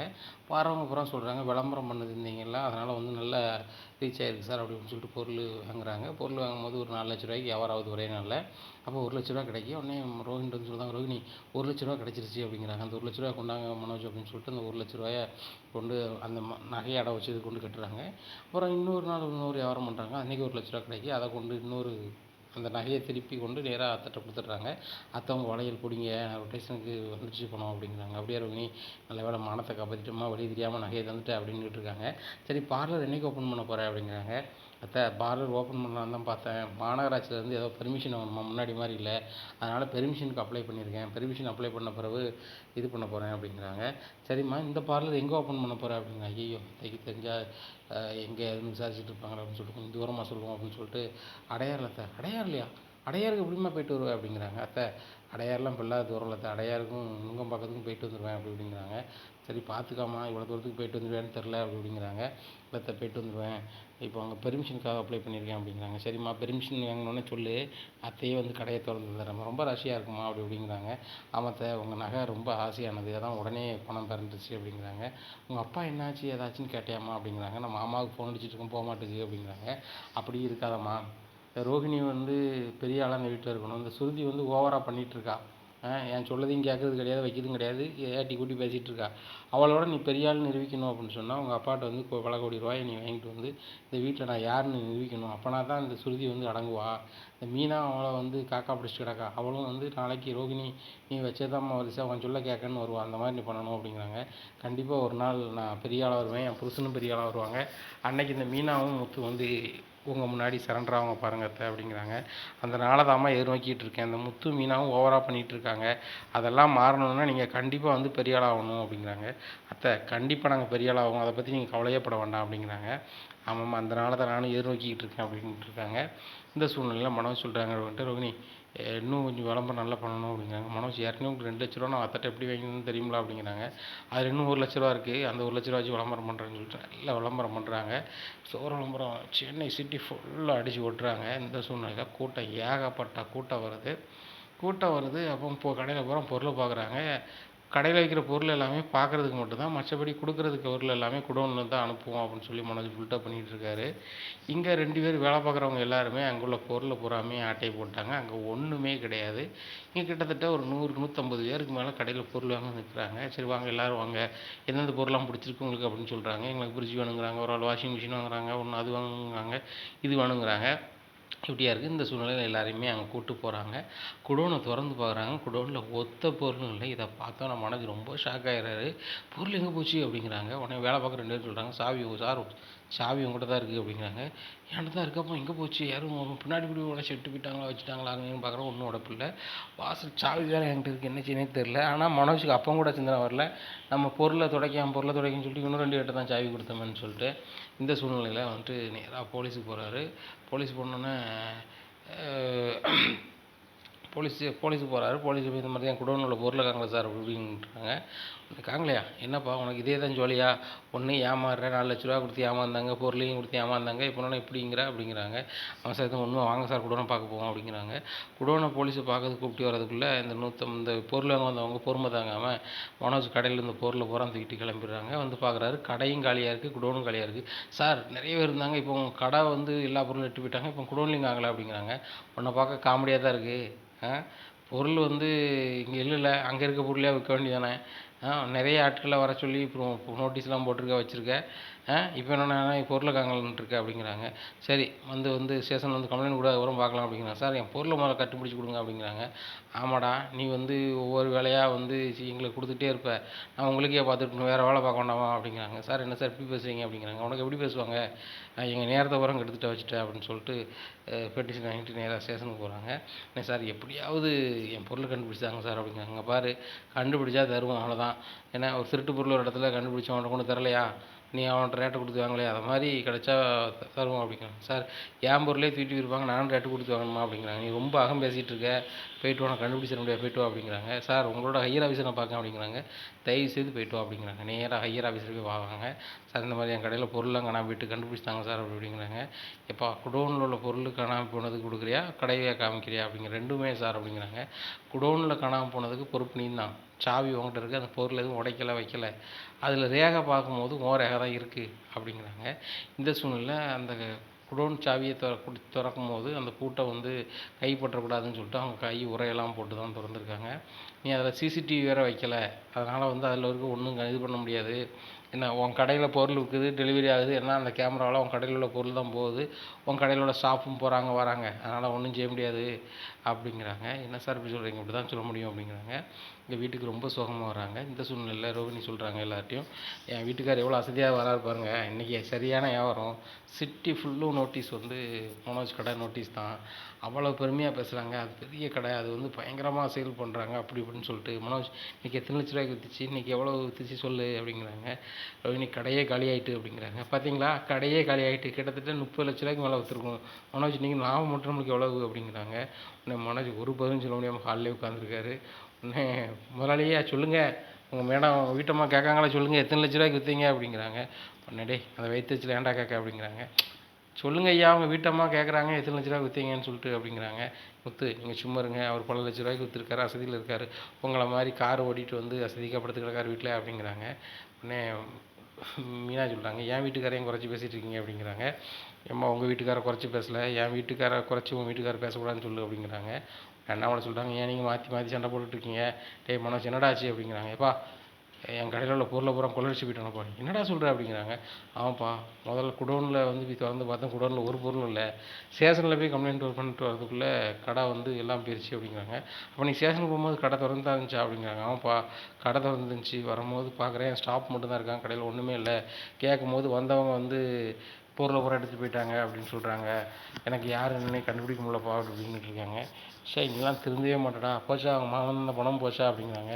ஆமாப்பா 29 லட்ச ரூபாயும் போச்சு அப்படிங்க. 29 லட்ச ரூபாயா, உங்கள் மாமா 15 லட்சம் தானே இருந்தாருன்னு சொன்னேன் அப்படிங்கிறாங்க. இல்லைப்பா அதுக்கப்புறம் போட்டு விட்டாரு, அதுவும் போச்சு அப்படி இப்படின்ட்டு ரொம்ப உழம்பிக்கிட்டு இருக்காரு. உடனே முத்து சிரிக்கிறாரு. எப்பா எது எப்படியோ மாதம் 50 ரூபா அப்பாவுக்கு வந்துடணும் அப்படிங்கிறாங்க. டே கடையில் எப்படிடா தர முடியும் அப்படிங்கிறாங்க. அது எனக்கு தெரியாது அப்படிங்கிறாங்க. இங்கே ரோகிணிக்கு ரொம்ப ஒரு மருத்து, என்ன மனோஜ் இப்படி பண்ணியிருக்கீங்க, முட்டாள்தனமாக பண்ணியிருக்கீங்க அப்படிங்கிறாங்க. ஆமாம் ரோகிணி எனக்கு ரொம்ப இதாக இருக்குது, கடை சாவி என்கிட்ட இருக்குது, குடோன் சாவி என்கிட்ட இருக்குது, எப்படி தான் பொருள் காணாமல் போச்சோ என்ன தான் செஞ்சோ தெரில அப்படிங்கிறாங்க. டேய் தூக்கத்தில் நடக்குது வேதி உனக்கு இருக்காடா, நீ தான் திறந்து கொண்டு கொடுத்துட்டியா அப்படிங்கிறாங்க. எனக்கெலாம் அது இல்லைடா அப்படிங்கிறாங்க. அப்போ என்ன தான் இருந்துச்சு அப்படிங்கிற, ஒன்றும் தெரிலடா அப்படிங்கிறாங்க. நீ எல்லாம் ஒரு தொழில் பண்ணி ஜெயிக்க அப்படிங்கிறாங்க. டேய் மனோஜ் பணம்டா, மாமனை கொடுத்த பணம்டா, அதை ரொம்ப போகிற, என்னடா செஞ்ச அப்படி இப்படிங்கிறாங்க. உடனே அண்ணாமலை சொல்கிறாங்க, ஆமாம் அவன்கிட்ட கெஞ்சிக்கிட்டு அவன் கரெக்டாக சொல்லுவான்.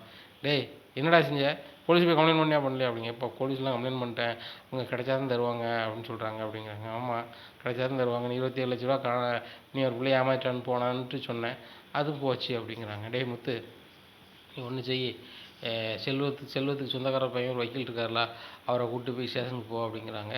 உடனே இப்போ நானும் ஸ்டேஷனுக்கு போயிட்டு தான் வரேங்கிறாரு அண்ணா இவர் மனோஜ். உடனே முத்து வேணா போயிட்டு வர சொல்லுங்கப்பா அப்படிங்கிறாங்க. உன் கடை காணாமல் போது நான் ஏன்டா போகணும் அப்படிங்கிறாங்க.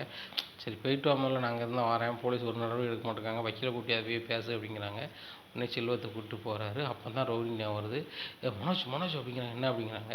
நீங்கள் வந்து ஸ்டேஷனுக்கு போகாமல் அவங்க 2 பேரும் ஸ்டேஷனுக்கு போனாங்கன்னா நீ நம்ம பணம் வாங்கின விஷயம் தெரிஞ்சு போகும் அப்படிங்கிறாங்க. என்ன சொல்கிற ரோகிணி அப்படின்னு சொல்லிட்டு மறுபடியும் ரூம்லேருந்து அடிச்சுட்டு ஓடுதாங்க. உடனே மனோஜ் என்ன பொருள் கிடச்சிட்டா அப்படின்னு சொல்லி விஜயா கேட்குறாங்க. இல்லைம்மா அப்படிங்கிறாங்க. வேண்டாம் ரூம்லேருந்து அடிச்சு ஓடுதா அப்படிங்கிறாங்க. ஒன்றும் மூலமாக ஸ்டேஷன் வரைக்கும் போகிறான்னு சொல்லிட்டு போகிறாங்க. அங்கே முத்து நீ ஸ்டேஷனுக்குள்ளே போகாதா அப்படிங்கிறாங்க. ஏன்டா பார்க்கக்கூடாது, ஸ்டேஷன் வாசலில் தான் இருக்கேன், நானும் அந்த வக்கீல் நிற்கும் அப்படிங்கிறாங்க. ஒன்றும்ல நான் வரேன் அப்படின்னு சொல்லிட்டு ஸ்டேஷனுக்கு போகிறாங்க. சார் வணக்கம் அப்படிங்கிறாங்க. அவங்க ஸ்டேஷனுக்குள்ளே போவோம் அப்படிங்களா, வேண்டாம் சார் நானே பார்த்துக்கிறேன் அப்படிங்கிறாங்க. உங்கள் தம்பி நான் வக்கீல் வந்து பேசினா கரெக்டாக இருக்குன்னு சொல்லி என்னை கூப்பிட்டு வந்திருக்காரு, நீங்கள் ஸ்டேஷனுக்குள்ளே வரக்கூடாதுன்னு சொல்கிறீங்க அப்படிங்கிறாங்க.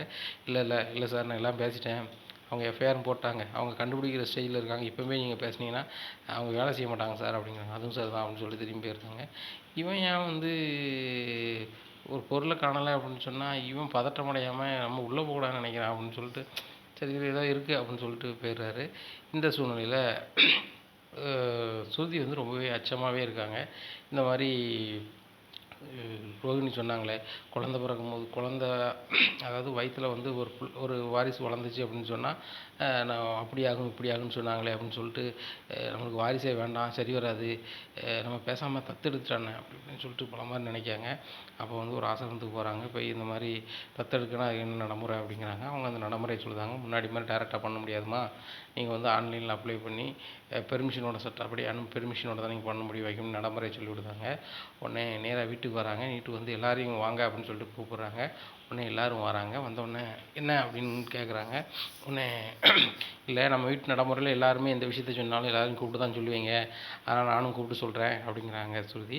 இதை கேட்ட விஜயா என்ன சொல்ல போகிறான்னு தெரியல அப்படின்னு சொல்லிட்டு முடிச்சுட்டு இருக்காங்க. எல்லோரும் பரபரப்பாக இருக்காங்க. உடனே மீனா சொல்கிறாங்க எல்லோரும் சாப்பிட்டு நீங்கள் பேசலாமே அப்படிங்கிறாங்க. மீனா அதோட முக்கியமான விஷயம், நான் ஒரு குழந்தைய தத்தெடுக்க போகிறேன் அப்படிங்கிறாங்க. இதை கேட்ட விஜயாவிலேருந்து எல்லாருமே ஷாக் ஆகிடுறாங்க. உடனே என்னம்மா சொல்கிற நீங்கள் சொல்லிக்கிட்டு இருக்க அப்படிங்கிறாங்க. ஆமாம், நான் ஒரு குழந்தைய தத்தெடுக்க போகிறேன், அதை நானும் ரவியும் வளர்க்க போகிறோம், அதான் இந்த பிள்ளை அப்படி இப்படிங்கிறாங்க. இதை கேட்டவுடனே எல்லாருமே ஷாக் பண்ணணும். என்ன சுற்றி சொல்கிறீங்க அப்படின்னு சொல்லி ரோஹின்கிட்ட கேட்குறாங்க. ரோஹின் நீங்கள் தானே சொன்னீங்க. நான் சொன்னேண்ணா அப்படிங்கிறாங்க. உடனே மனோஜ் சொல்கிறாங்க நீ ஏன் ரோஹின் இதெல்லாம் சொல்கிற அப்படிங்கிறாங்க.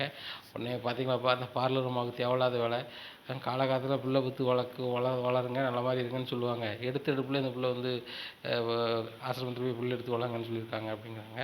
ரோஹினி அப்படி சொல்லலை, வேறு மாதிரி சொன்னாங்க, அதனால தான் நான் பிள்ளை எடுத்து வளர்க்கலான்னு நினைக்கிறேன் அப்படிங்கிறாங்க ரோஹினி. உடனே ரவி சொல்கிறாரு இந்த மாதிரி சுருதிங்க பாரு, நம்மளுக்கு கல்யாணம் முடிஞ்சு கொஞ்ச நாள் தான் இருக்குது, நம்ம சீக்கிரம் நம்மளுக்கு குழந்தை கிடச்சிடும், அதுக்காக நீ ஏன் ரொம்ப மனசங்கடப்பட்டு போய் நீ உடனே குழந்தை வேணும்னு நினைக்க அப்படிங்கிறாங்க. இல்லை மனோஜ், நம்மளுக்கு குழந்தை லேட்டாக வந்தாலும் பிரச்சனை கிடையாது, ஆனால் வந்து அதை விற்கிறது வைக்கிறதுலாம் முடியாது, சரி வராது, அதனால் தத்தெடுக்கலான்னு பார்க்குறேன் அப்படி அப்படிங்கிறாங்க. உடனே ரோகிணி விஜயா சொல்கிறாங்க யார் வீட்டுக்கு தத்தெடுக்க நீ பார்க்குற, ஓ முடிவு எடுக்கிற, என் பையன் வாரிசுங்க வந்தாகணும், ஆய்வு 58 அப்படிங்கிறாங்க. உடனே ஆண்டி நான் முடிவு என் புருஷன் முடிவு தான், நீங்கள் என்ன சொல்கிறது அப்படி அப்படிங்கிறாங்க. பாரு ரவி, உன் பொண்டாட்டி பேச சரி கிடையாது, ஒழுங்கு மாதிரியே இருக்க சொல்லு அப்படி இப்படின்ட்டு இருக்காங்க. நான் கரெக்டாக தான் பேசிகிட்டு இருக்கேன் வச்சிட்ருக்கேன் அப்படி இப்படின்னு சொல்கிறாங்க. நீ முதல்ல உள்ளே வா அப்படின்னு சொல்லிட்டு ரூமில் கூட்டி போயிடுறாங்க. உடனே உள்ள ரூமுக்கு கூட்டி போயிட்டு அந்த ஆளை ஒரு இழுப்பு இழுக்காங்க. என்ன நினச்சிட்டு இருக்க நீ, நம்மளுக்கு 2 பேரும் குழந்தை வேணும், நம்ம 2 பேரும் தான் முடிவு எடுக்கணும், அப்படி வேண்டாம்னு சொன்னால் நம்மளும் ஆசிரமத்துக்கு போகணும் அப்படிங்கிறாங்க. ரவி நீ சொல்லுறது கரெக்டு தான், நீ கூட்டிட்டு போயிருக்கணும், நாளைக்கு வா நம்ம ஒரு ஆசிரமத்துக்கு போவோம் அப்படிங்கிறாங்க. உடனே இங்கே பாரு, நம்மளுக்கு சீக்கிரம் குழந்தை பிறக்க போகுது, குழந்தை பிறக்கலைன்னா அப்படி ஒரு நடைமுறை எடுத்துக்குவோம் அப்படிங்கிறாங்க. ரவி அது வேண்டாம் தான் எதை செய்கிறேன் அப்படிங்கிறாங்க. நீலாம் நீ போய் நான் கல்யாணம் பண்ண நம்புகிறேன் அப்படி விட்டுட்டு போயிடுறாங்க. ரவி நான் ஏன் கல்யாணம் முடிச்சுன்னு போய் ஃபீல் பண்ணுறேன் அப்படிங்கிறாங்க. அங்கே ஸ்ருதிக்கு வந்து வாரிசு உருவாயிடுச்சு அப்படின்னு சொன்னால் அதில் நிறைய வேதனையும் துன்பமும் இருக்குது, அது நம்ம தாங்க மாட்டோம் அப்படிங்கிறத பயந்து சொல்கிறாங்க. ஆனால் ரவி வந்து வேறு மாதிரி எடுத்துக்கிறாரு. இந்த சொல்ல 2 பேருமே கற்று வச்சு வருது. அண்ணாமலை ரவியை கூப்பிட்டு கேட்குறேன், உங்களுக்குள்ளே எதுவும் பிரச்சனையா அப்படிங்கிறாங்க. ஒரு பிரச்சனை இல்லைப்பா அப்படிங்கிறாங்க. அப்படி இருக்கும் இந்த பிள்ளைங்க அதை சொல்லுது அப்படிங்கிறாங்க. தெரிலப்பா அப்படிங்கிறாங்க. முத்து சொல்கிறாரு மீனாக்கிட்ட, மீனா என்ன வேறு எதுவும் பிரச்சனையா அப்படிங்கிறாங்க. ஒன்றும் இல்லைங்க, இந்த ரோஹிணி தான் வந்து அன்னைக்கு கூப்பிட்டு பேசினாங்க, பேசும்போது குளத்தில் வாரிசு வளர்ந்துச்சுன்னு சொன்னால் உடம்புக்கு அப்படி ஆகும் இப்படி ஆகும், அப்படி செய்யும் இப்படி செய்யணுன்னே அந்த பிள்ளை பயந்துட்டு அந்த பிள்ளை பயந்து தான் அப்படி இருக்குது அப்படிங்கிறாங்க. அப்படியா, இந்த பிள்ளையான் தேவையில்லாமல் சொல்லுது, எல்லார் வாழ்க்கையும் நடக்கக்கூடிய சாதாரண விஷயம் தானே, ஏங்க குழந்தை பக்கம் சாதாரண விஷயமாங்க அப்படிங்கிறாங்க. சாதாரண விஷயம் கிடையாது மீனா, ஆனாலும் கூட நடைமுறை வாழ்க்கையில் வேறு வழி இல்லை, வழியை தாங்கி தானே ஆகணும், எல்லா தாயும் வழியை தாங்கிட்டு தான் செய்வாங்க. எங்கள் அம்மாவுக்கு நாங்கள் 3 பசங்க, சில வீட்டில் 7 8 பிள்ளைலாம் இருக்க தானே செய்யும் அப்படிங்கிறாங்க. ஆமாங்க, நம்ம தாத்தா பூட்டி காலத்துலலாம் வந்து இப்படி தான் 7 8 பிள்ளை இருந்துச்சு, எல்லோரும் பக்கம் தான் இருந்தாங்க. அன்னைக்குள்ள உணவு முறை வேறு, வேலை அமைப்புகள் வேறு, இப்போ யாருமே வேலையை பெரிய அளவில் செய்கிறது கிடையாது, எல்லாத்தையுமே கஷ்டமாக எடுத்துக்கிறாங்க. அப்படி இருக்கும்போது இந்த குழந்தை பார்க்குறது கூட கஷ்டமாக தெரியுது அப்படிங்கிறாங்க. அதான் அந்த பிள்ளை இப்படி முடிவெடுத்தா போல், ஆனாலும் பரவாயில்லை, ஒரு குழந்தைய தத்தெடுக்குன்னு நினைக்கலாம், ஏன்னா அது அனாதாசிரமத்தில் எடுத்துக்கிட்டு வளர்க்கணும்னு நினைக்கலாம் அப்படிங்கிறாங்க. உண்மையிலே அந்த பொண்ணு வந்து சுருதி பொண்ணு வந்து பணக்கார பொண்ணு இருந்தாலும் பண்பான பொண்ணுங்க, யாரையும் கஷ்டப்படுத்தக்கூடாதுன்னு நினைக்கும், அதுவும் கஷ்டப்படக்கூடாதுன்னு நினைக்கும், அதனால தான் ஆசிரமத்தில் போய் ஒரு குழந்தை எடுத்து வளர்க்கணும்னு நினைக்கும், வலிக்குது, இல்லைன்னா நமக்கு குழந்தையே வேண்டாம் நம்ம ஜாலியாக இருப்பேன்னு சொல்லிட்டு இருந்துரும்ல அப்படிங்கிறாங்க. அப்படி உண்மை தான், நம்மளால் முடிஞ்ச போது யாருக்காவது உதவி செய்யணும், அந்த பண்பாத பிள்ளைட்டு இருக்குது அப்படி இப்படின்ட்டு இருக்காங்க. இந்த சூழ்நிலையில் ரவி சொல்கிறாரு, இங்கே பாரு சுருதி, நீ திருந்தாத வரைக்கும் நான் பேசவே மாட்டேன் அப்படி. என்ன ரவி நான் அப்படி தப்பு செஞ்சுட்டேன் அப்படி அப்படிங்கிறாங்க. சரி என்ன தான் எதாவது அப்படி இப்போ முடிவு எடுத்த அப்படிங்கிறாங்க. அவங்க அண்ணி தான் அப்படி சொன்னாங்க, குழந்தையானா வந்து அப்படி ஆகும் இப்படி ஆகணும், அது பெயின் தான் பண்ணேன் அப்படிங்கிறாங்க. சரி சரி அதெல்லாம் வேண்டாம் விடு, பார்த்துக்கலாம் அப்படின்னு சொல்லிட்டு இப்போதைக்கு குழந்தை வேண்டாம் விட்டுரு அப்படின்னு சொல்லிட்டு இருக்காங்க. அப்பவும் சுருதிக்கு மனசு கேட்கல, ரைட்டு ரவி நம்ம பக்கத்தில் படக்கூடாதுன்னு சொல்லிட்டு நினைக்காங்க. அன்னைக்கு இல்லற வாழ்க்கையில் ஈடுபட்டுறாங்க. இதை பார்த்தோன்னே சுருதிக்கு ஆகா நம்ம எவ்வளோ விலகி இருக்கோம், ரவி நம்ம நெருங்கி வந்தோம், நம்மளால் கண்ட்ரோல் மீற முடியல, அதனால் வந்து கண்டிப்பாக வந்து நம்மளுக்கு வாரிசு பிறகு உறுதியாயிரும், அதனால் வந்து நம்ம ஒன்று செஞ்சே ஆகணும் அப்படின்னு நினைக்காங்க. அப்போ தான் சரி நம்ம குடும்ப கட்டுப்பாடு பண்ணிடுவோம், பேசாமல் நம்ம இப்போ ஃபேமிலி பிளான் பண்ணிட்டோம்னா கண்டிப்பாக வந்து நம்மளுக்கு குழந்தை பிறக்காது அப்படின்னு சொல்லிட்டு நேராக ஒரு ஹாஸ்பிட்டல் போகிறாங்க. ஹாஸ்பிட்டல் போனோன்னே எல்லா செக்கப்பும் எடுக்காங்க. எடுத்துகிட்டு டாக்டர் கேட்குறாங்க, உங்களுக்கு எத்தனை பசங்க இருக்காங்க, எது பசங்க இருக்காங்க அப்படின்னு கேட்குறாங்க. உடனே எனக்கு பசங்களில் இப்போ தான் கல்யாணம் ஆகிருக்கு அப்படிங்கிறாங்க. இதை கேட்டோன்னே டாக்டர் ரொம்பவே ஷாக் ஆகிறாங்க. என்னம்மா ஃபேமிலி பிளான் வந்திருக்கு, உனக்கு கல்யாணம் ஆகிட்டு புள்ள அப்படின்னு சொல்லிட்டு இருக்கு அப்படிங்கிறாங்க. ஒவ்வொருத்தரும் புள்ள வேணும்னு சொல்லிட்டு அலைஞ்சிட்டு நினச்சிக்கிட்டு இருக்காங்க. நீ பிள்ளை வேணான்னு சொல்லி நீ இது பண்ண வந்திருக்கியாம்மா அப்படிங்கிறாங்க.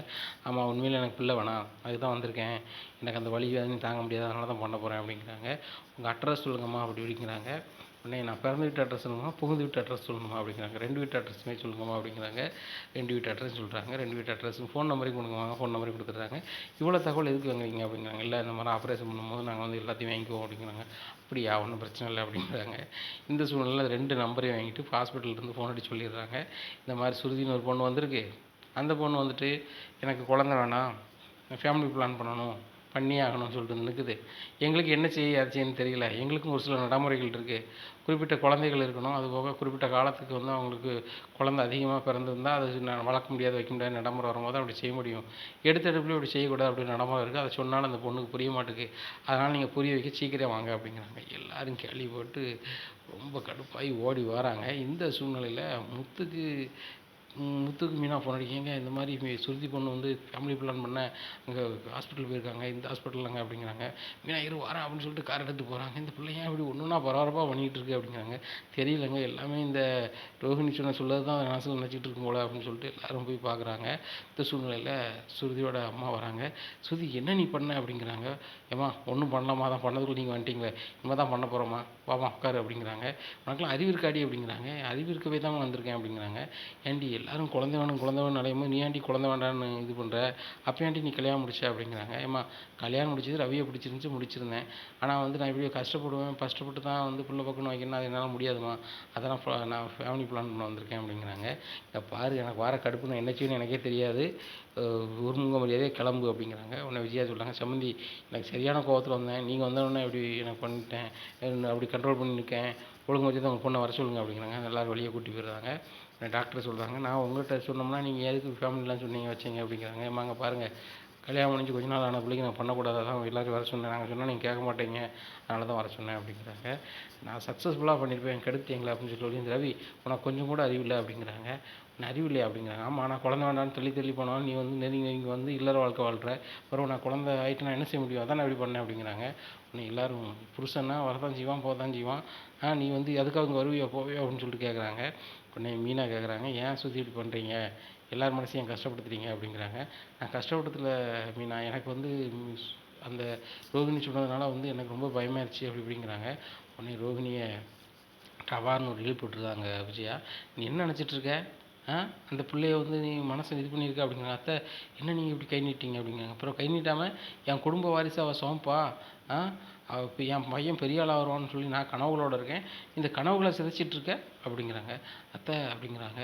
அப்புறம் தான் சுதாரிக்காங்க, அவளும் பெரிய பணக்கார வீட்டு பிள்ளை அப்படின்னு சொல்லிட்டு, சரி ரோகிணி சாரி, நான் அப்படி ஏதோ கோவத்தில் பண்ணிட்டேன் அப்படிங்கிறாங்க. உடனே சுதா சொல்கிறாங்க, நீ செஞ்சது சரிதான் சம்மந்தி, ரோகிணி எப்படி நீ என் பொண்ணை பயங்காட்டலாம், அப்போ நீ வந்து அந்த அண்ணாமலை குடும்பத்தில் நீ மட்டும் தான் வாரிசு சுமக்கணும், மற்றவங்களாம் வந்து மலடியாக இருக்குன்னு நினச்சி பண்ணிகிட்ருக்கே அப்படி அப்படிங்கிறாங்க. ஆண்டி நான் அப்படிலாம் பண்ணல அப்படிங்கிற. அப்படி பண்ணலன்னா ஏன் எப்படி சொல்லியிருக்க அப்படிங்கிறாங்க. உடனே மீனா சொல்கிறாங்க, அவங்க அந்தளவு சொல்லலை, இந்த மாதிரி குழந்தை பிறக்கும்போது அப்படி இப்படி நிகழ்வு இருக்குதுன்னு சொன்னோன்னா அதை மனசில் ஏற்றி வச்சுக்கிட்டாங்க சுருதி அப்படிங்கிறாங்க. என் பொண்ணு சின்ன பிள்ளைலேருந்து அப்படி தான், டிவியில் ஏதாவது ஓடுங்க அதை உள்வாங்கிக்குவா, அது போக யாராவது ஏதாவது சொல்லுதாங்கன்னா அதை வாங்கி வச்சுக்கிட்டு அப்படி தான் இருக்கும் போலேன்னு சொல்லி பேய்விடுவா. அது ஒத்த பிள்ளை, அவளை செல்லமாக வளர்ந்தா, அவளுக்கு அது புரியாமல் தாங்க வந்திருக்கா. சுருதி இங்கே பாரு, உன் மனநிலையில் இப்போதைக்கும் உன் வீட்டில் இருந்தால் சரி வராது, என் வீட்டில் இருந்து நீனும் மாப்பிள்ளையும் கொஞ்ச நாளைக்கு இருங்க, நீ நார்மலான அப்புறம் நானே கொண்டு விட்டுருந்தேன் அப்படிங்கிறாங்க. சரி மம்மி நான் அங்கேயே வந்துடுறேன், ரவி நீ கூட உங்கள் வீட்டுக்கு போயிரு அப்படிங்கிறாங்க. என்னடி சொல்கிற, உன் மாப்பிள்ளை பிரிஞ்சு வரணுங்கிற அப்படிங்கிறாங்க. இல்லைம்மா அவங்க கூட வந்தால் நான் சீக்கிரம் வாரிசு உண்டாயிருமா, அதனால் நான் உங்கள் வீட்டுக்கு வந்துடுறேன், ரவியை வீட்டுக்கு போய் சொல்லுங்கள் அப்படிங்கிறாங்க. உடனே சுற்றிட்டு ரவி சொல்கிறார், அப்போ நான் வேண்டாமா உனக்கு அப்படிங்கிறாங்க. இல்லை ரவின்னு எனக்கு வேணும், குழந்தை தான் வேண்டாம் அப்படிங்கிறாங்க. சுத்திங்க பாரு, குழந்தை நம்மளுக்கு பிறக்கலை, நீ நானும் புருஷன் முன்னாடி சரிதானா, இவன் வீட்டில் இருக்குன்னாலும் போய் இரு, என்றைக்கு உனக்கு வந்து இயல்பாக வரையோ, என்றைக்கு வந்து என் கூட வாழணும்னு தோணுதோ அன்றைக்கி என் வீட்டுக்கு வா அப்படின்னு சொல்லிட்டு ரவி போயிடுறாரு. இந்த சூழ்நிலையில் சுருதியை கூப்பிட்டு நேராக வீட்டுக்கு போகிறாங்க. போனோடனே வாசவன் கேட்குறாங்க, என்ன இந்த பிள்ளையை மட்டும் கூப்பிட்டு வந்திருக்க, மாப்பிள்ளை எங்கே அப்படிங்கிறாங்க. இப்படிலாம் பண்ணிட்டாங்க அப்படின்னோடனே அண்ணா வாசுதேவன் அப்படி அழுதுறாங்க. ஏமா அப்படி பண்ணேன் அப்படிங்கிறாங்க. உடனே இல்லை அச்சா, இந்த மாதிரி எனக்கு அந்த பொண்ணு இப்படி காட்டிடுச்சு வச்சிருச்சு, எனக்கு பயமாயிடுச்சு அப்படின்னு சொன்னோன்னே, ஓ அந்த பொண்ணால் தான் அப்படி பண்ணிட்டியா, சரி மாப்பிள்ளைங்க வர வச்சிடலாம் அப்படின்னு சொல்லிட்டு, மாப்பிள்ளை கொஞ்சம் வீட்டுக்கு வந்துட்டு போங்க அப்படிங்கிறாங்க. ஆமாம் அப்படின்னு சொல்லிட்டு வராங்க. மாப்பிள்ளை என் பொண்ணு பயந்து சோகமாக இருக்குது, இங்கேயே 2 நாளைக்கு அவ கூட இருங்க அப்படிங்கிறாங்க. சரி மாமான்னு இருக்காங்க. உடனே சுதா கேட்குறாங்க, எப்படிங்க இப்படி வர சொன்னீங்க அப்படிங்கிறாங்க. சுதாங்க பாரு, இது நமக்கு ஒரு வாய்ப்பு சரியா, இவள் வந்து பயந்து போய் இருக்கா. மாப்பிள்ளை இன்னும் அவள் பயந்துகிட்டே தான் இருக்கா. இங்கேயே இருங்க இங்கேயே இருங்கன்னு இருக்க வச்சு இங்குள்ள சூழலை அவங்களுக்கு வந்து இந்த சுகத்தை அவங்களுக்கு காமிச்சு என்ன ஃபுல் அண்ட் ஃபுல்லாக அவங்களுக்கு பெரிய ஆளாக காமிச்சோம் அப்படின்னா அவங்க இங்கேயே இருந்துருவாங்க. பணத்துக்கு மயங்காதவங்க யாரும் கிடையாது. என்ன அப்படி ஒரு மயக்கத்தை நம்ம வந்து ரவிக்கும் ஸ்ருதிக்கும் உருவாக்கிட்டோம்னு வச்சுக்கோ. இந்த வசதியான வாழ்க்கையை வாழதை விட்டுட்டு நம்ம ஏன் அங்கே கஷ்டப்படணும் அப்படிங்கிற நிலைமைக்கு வந்துடுவாங்க. அதை நம்ம உருவாக்கணும். நீ ஒன்று செய், ஒரு 3 லட்ச ரூபா மதிப்புக்குள்ளே 2 ஐஃபோன் வாங்கிட்டு வா, ஆளுக்கு ஒரு ஐஃபோன் கொடுப்போம் அப்படிங்கிறாங்க. எங்கே அது உங்களுக்கு பிடிக்குமா அப்படிங்கிறாங்க. இன்றைக்குள்ள காலத்தில் ஃபோன் பயன்படுத்தாதவங்க யாரும் கிடையாது. இந்த ரவி பையன் ரொம்ப கம்மியான விலையில் உள்ள ஃபோனை தான் வச்சுருக்கான். நம்ம ஐஃபோன் கொடுத்தோன்னே வாங்கிக்குவாங்க. இப்படி எல்லாத்தையுமே ரொம்ப காஸ்ட்லியாக கொடுக்கும். இப்படி பொருளை அங்கே பயன்படுத்தவும் முடியாது. அந்த வீட்டிலே நம்ம தான் பெரிய ஆளுங்க இந்த நிலையை உருவாக்கிட்டோம் அப்படின்னா அவங்க இந்த வீட்டிலே இருந்துருவாங்க. அதை நம்ம உருவாக்குவோம் போ அப்படிங்கிறாங்க. அதுவும் சரிதாங்க அப்படின்னு சொல்லிட்டு நேராக போய் ஒரு செல்ஃபோன் கடையில் போய் விலை உயர்ந்த 2 ஃபோனை வாங்குறாங்க. வாங்கி கொண்டு வாசுவன்ட்ட கொடுக்குறாங்க. உடனே ஸ்ருதி ரவியும் கூப்பிட்றாங்க. 2 பேரும் வாங்க அப்படிங்கிறாங்க. உடனே சொல்லுங்கச்சா அப்படிங்கிறாங்க. சொல்லுங்க மாமா அப்படிங்கிறாங்க. 2 பேருக்கு நான் ஒரு கிஃப்ட் கொடுக்க போகிறேன் அப்படிங்கிறாங்க. உடனே ரவி சொல்கிற கிஃப்ட் எதுவும் வேண்டாம் அப்படிங்கிறாங்க. வந்திருக்கீங்க 2 பேரும் வந்திருக்கீங்க, நான் கொடுக்கணும்னு ஆசைப்பட்றேன், வேண்டான்னு சொல்லாதீங்க அப்படிங்கிறாங்க. உடனே ஸ்ருதி சொல்கிறாங்க எங்கள் அப்பா தராங்க வாங்கிக்கோங்க அப்படிங்கிறாங்க. 2 பேரும் வாங்கிக்கிறாங்க. ஃபோனை உழைச்சி பார்க்குறாங்க. ஃபோன் வந்து ஐஃபோனு. இதை பார்த்தோன்னே ஆப்பிள் மொபைல் வாங்கியிருக்கீங்க, செம்மையாக இருக்குப்பா அப்படி அப்படிங்கிறாங்க. வச்சுக்கோங்க அப்படிங்கிறாங்க 2 பேரையும். உடனே ரொம்ப தேங்க்ஸ் அங்கிள் அப்படிங்கிறாங்க. ரொம்ப நன்றிலாம் சொல்ல வேண்டாம், இது உங்களுக்குள்ள சொத்தில் வாங்கினது தானே. என்ன இந்த வீடு எங்களுக்கு ஒரு வருமானம், எல்லாத்துக்குமே அதிபதி நீங்கள் 2 பேரும் தான். நீங்கள் சொல்கிறத தான் நாங்கள் பின்காலத்தில் கேட்கணும் அப்படிங்கிறாங்க. அங்கிள் அப்படிலாம் இல்லை, உங்கள் உழைப்பில் தான் நீங்கள் இருக்கீங்க அப்படிங்கிறாங்க. நீ என்ன நடக்கும், வாசுதேவனோட திட்டம் பலிக்குமா அப்படிங்கிறத பொறுத்து இருந்து பார்க்கலாம். நம்ம சேனலை நீங்கள் மறக்காமல் லைக் அண்ட் சப்ஸ்கிரைப் பண்ணுங்கள். நன்றி, வணக்கம்.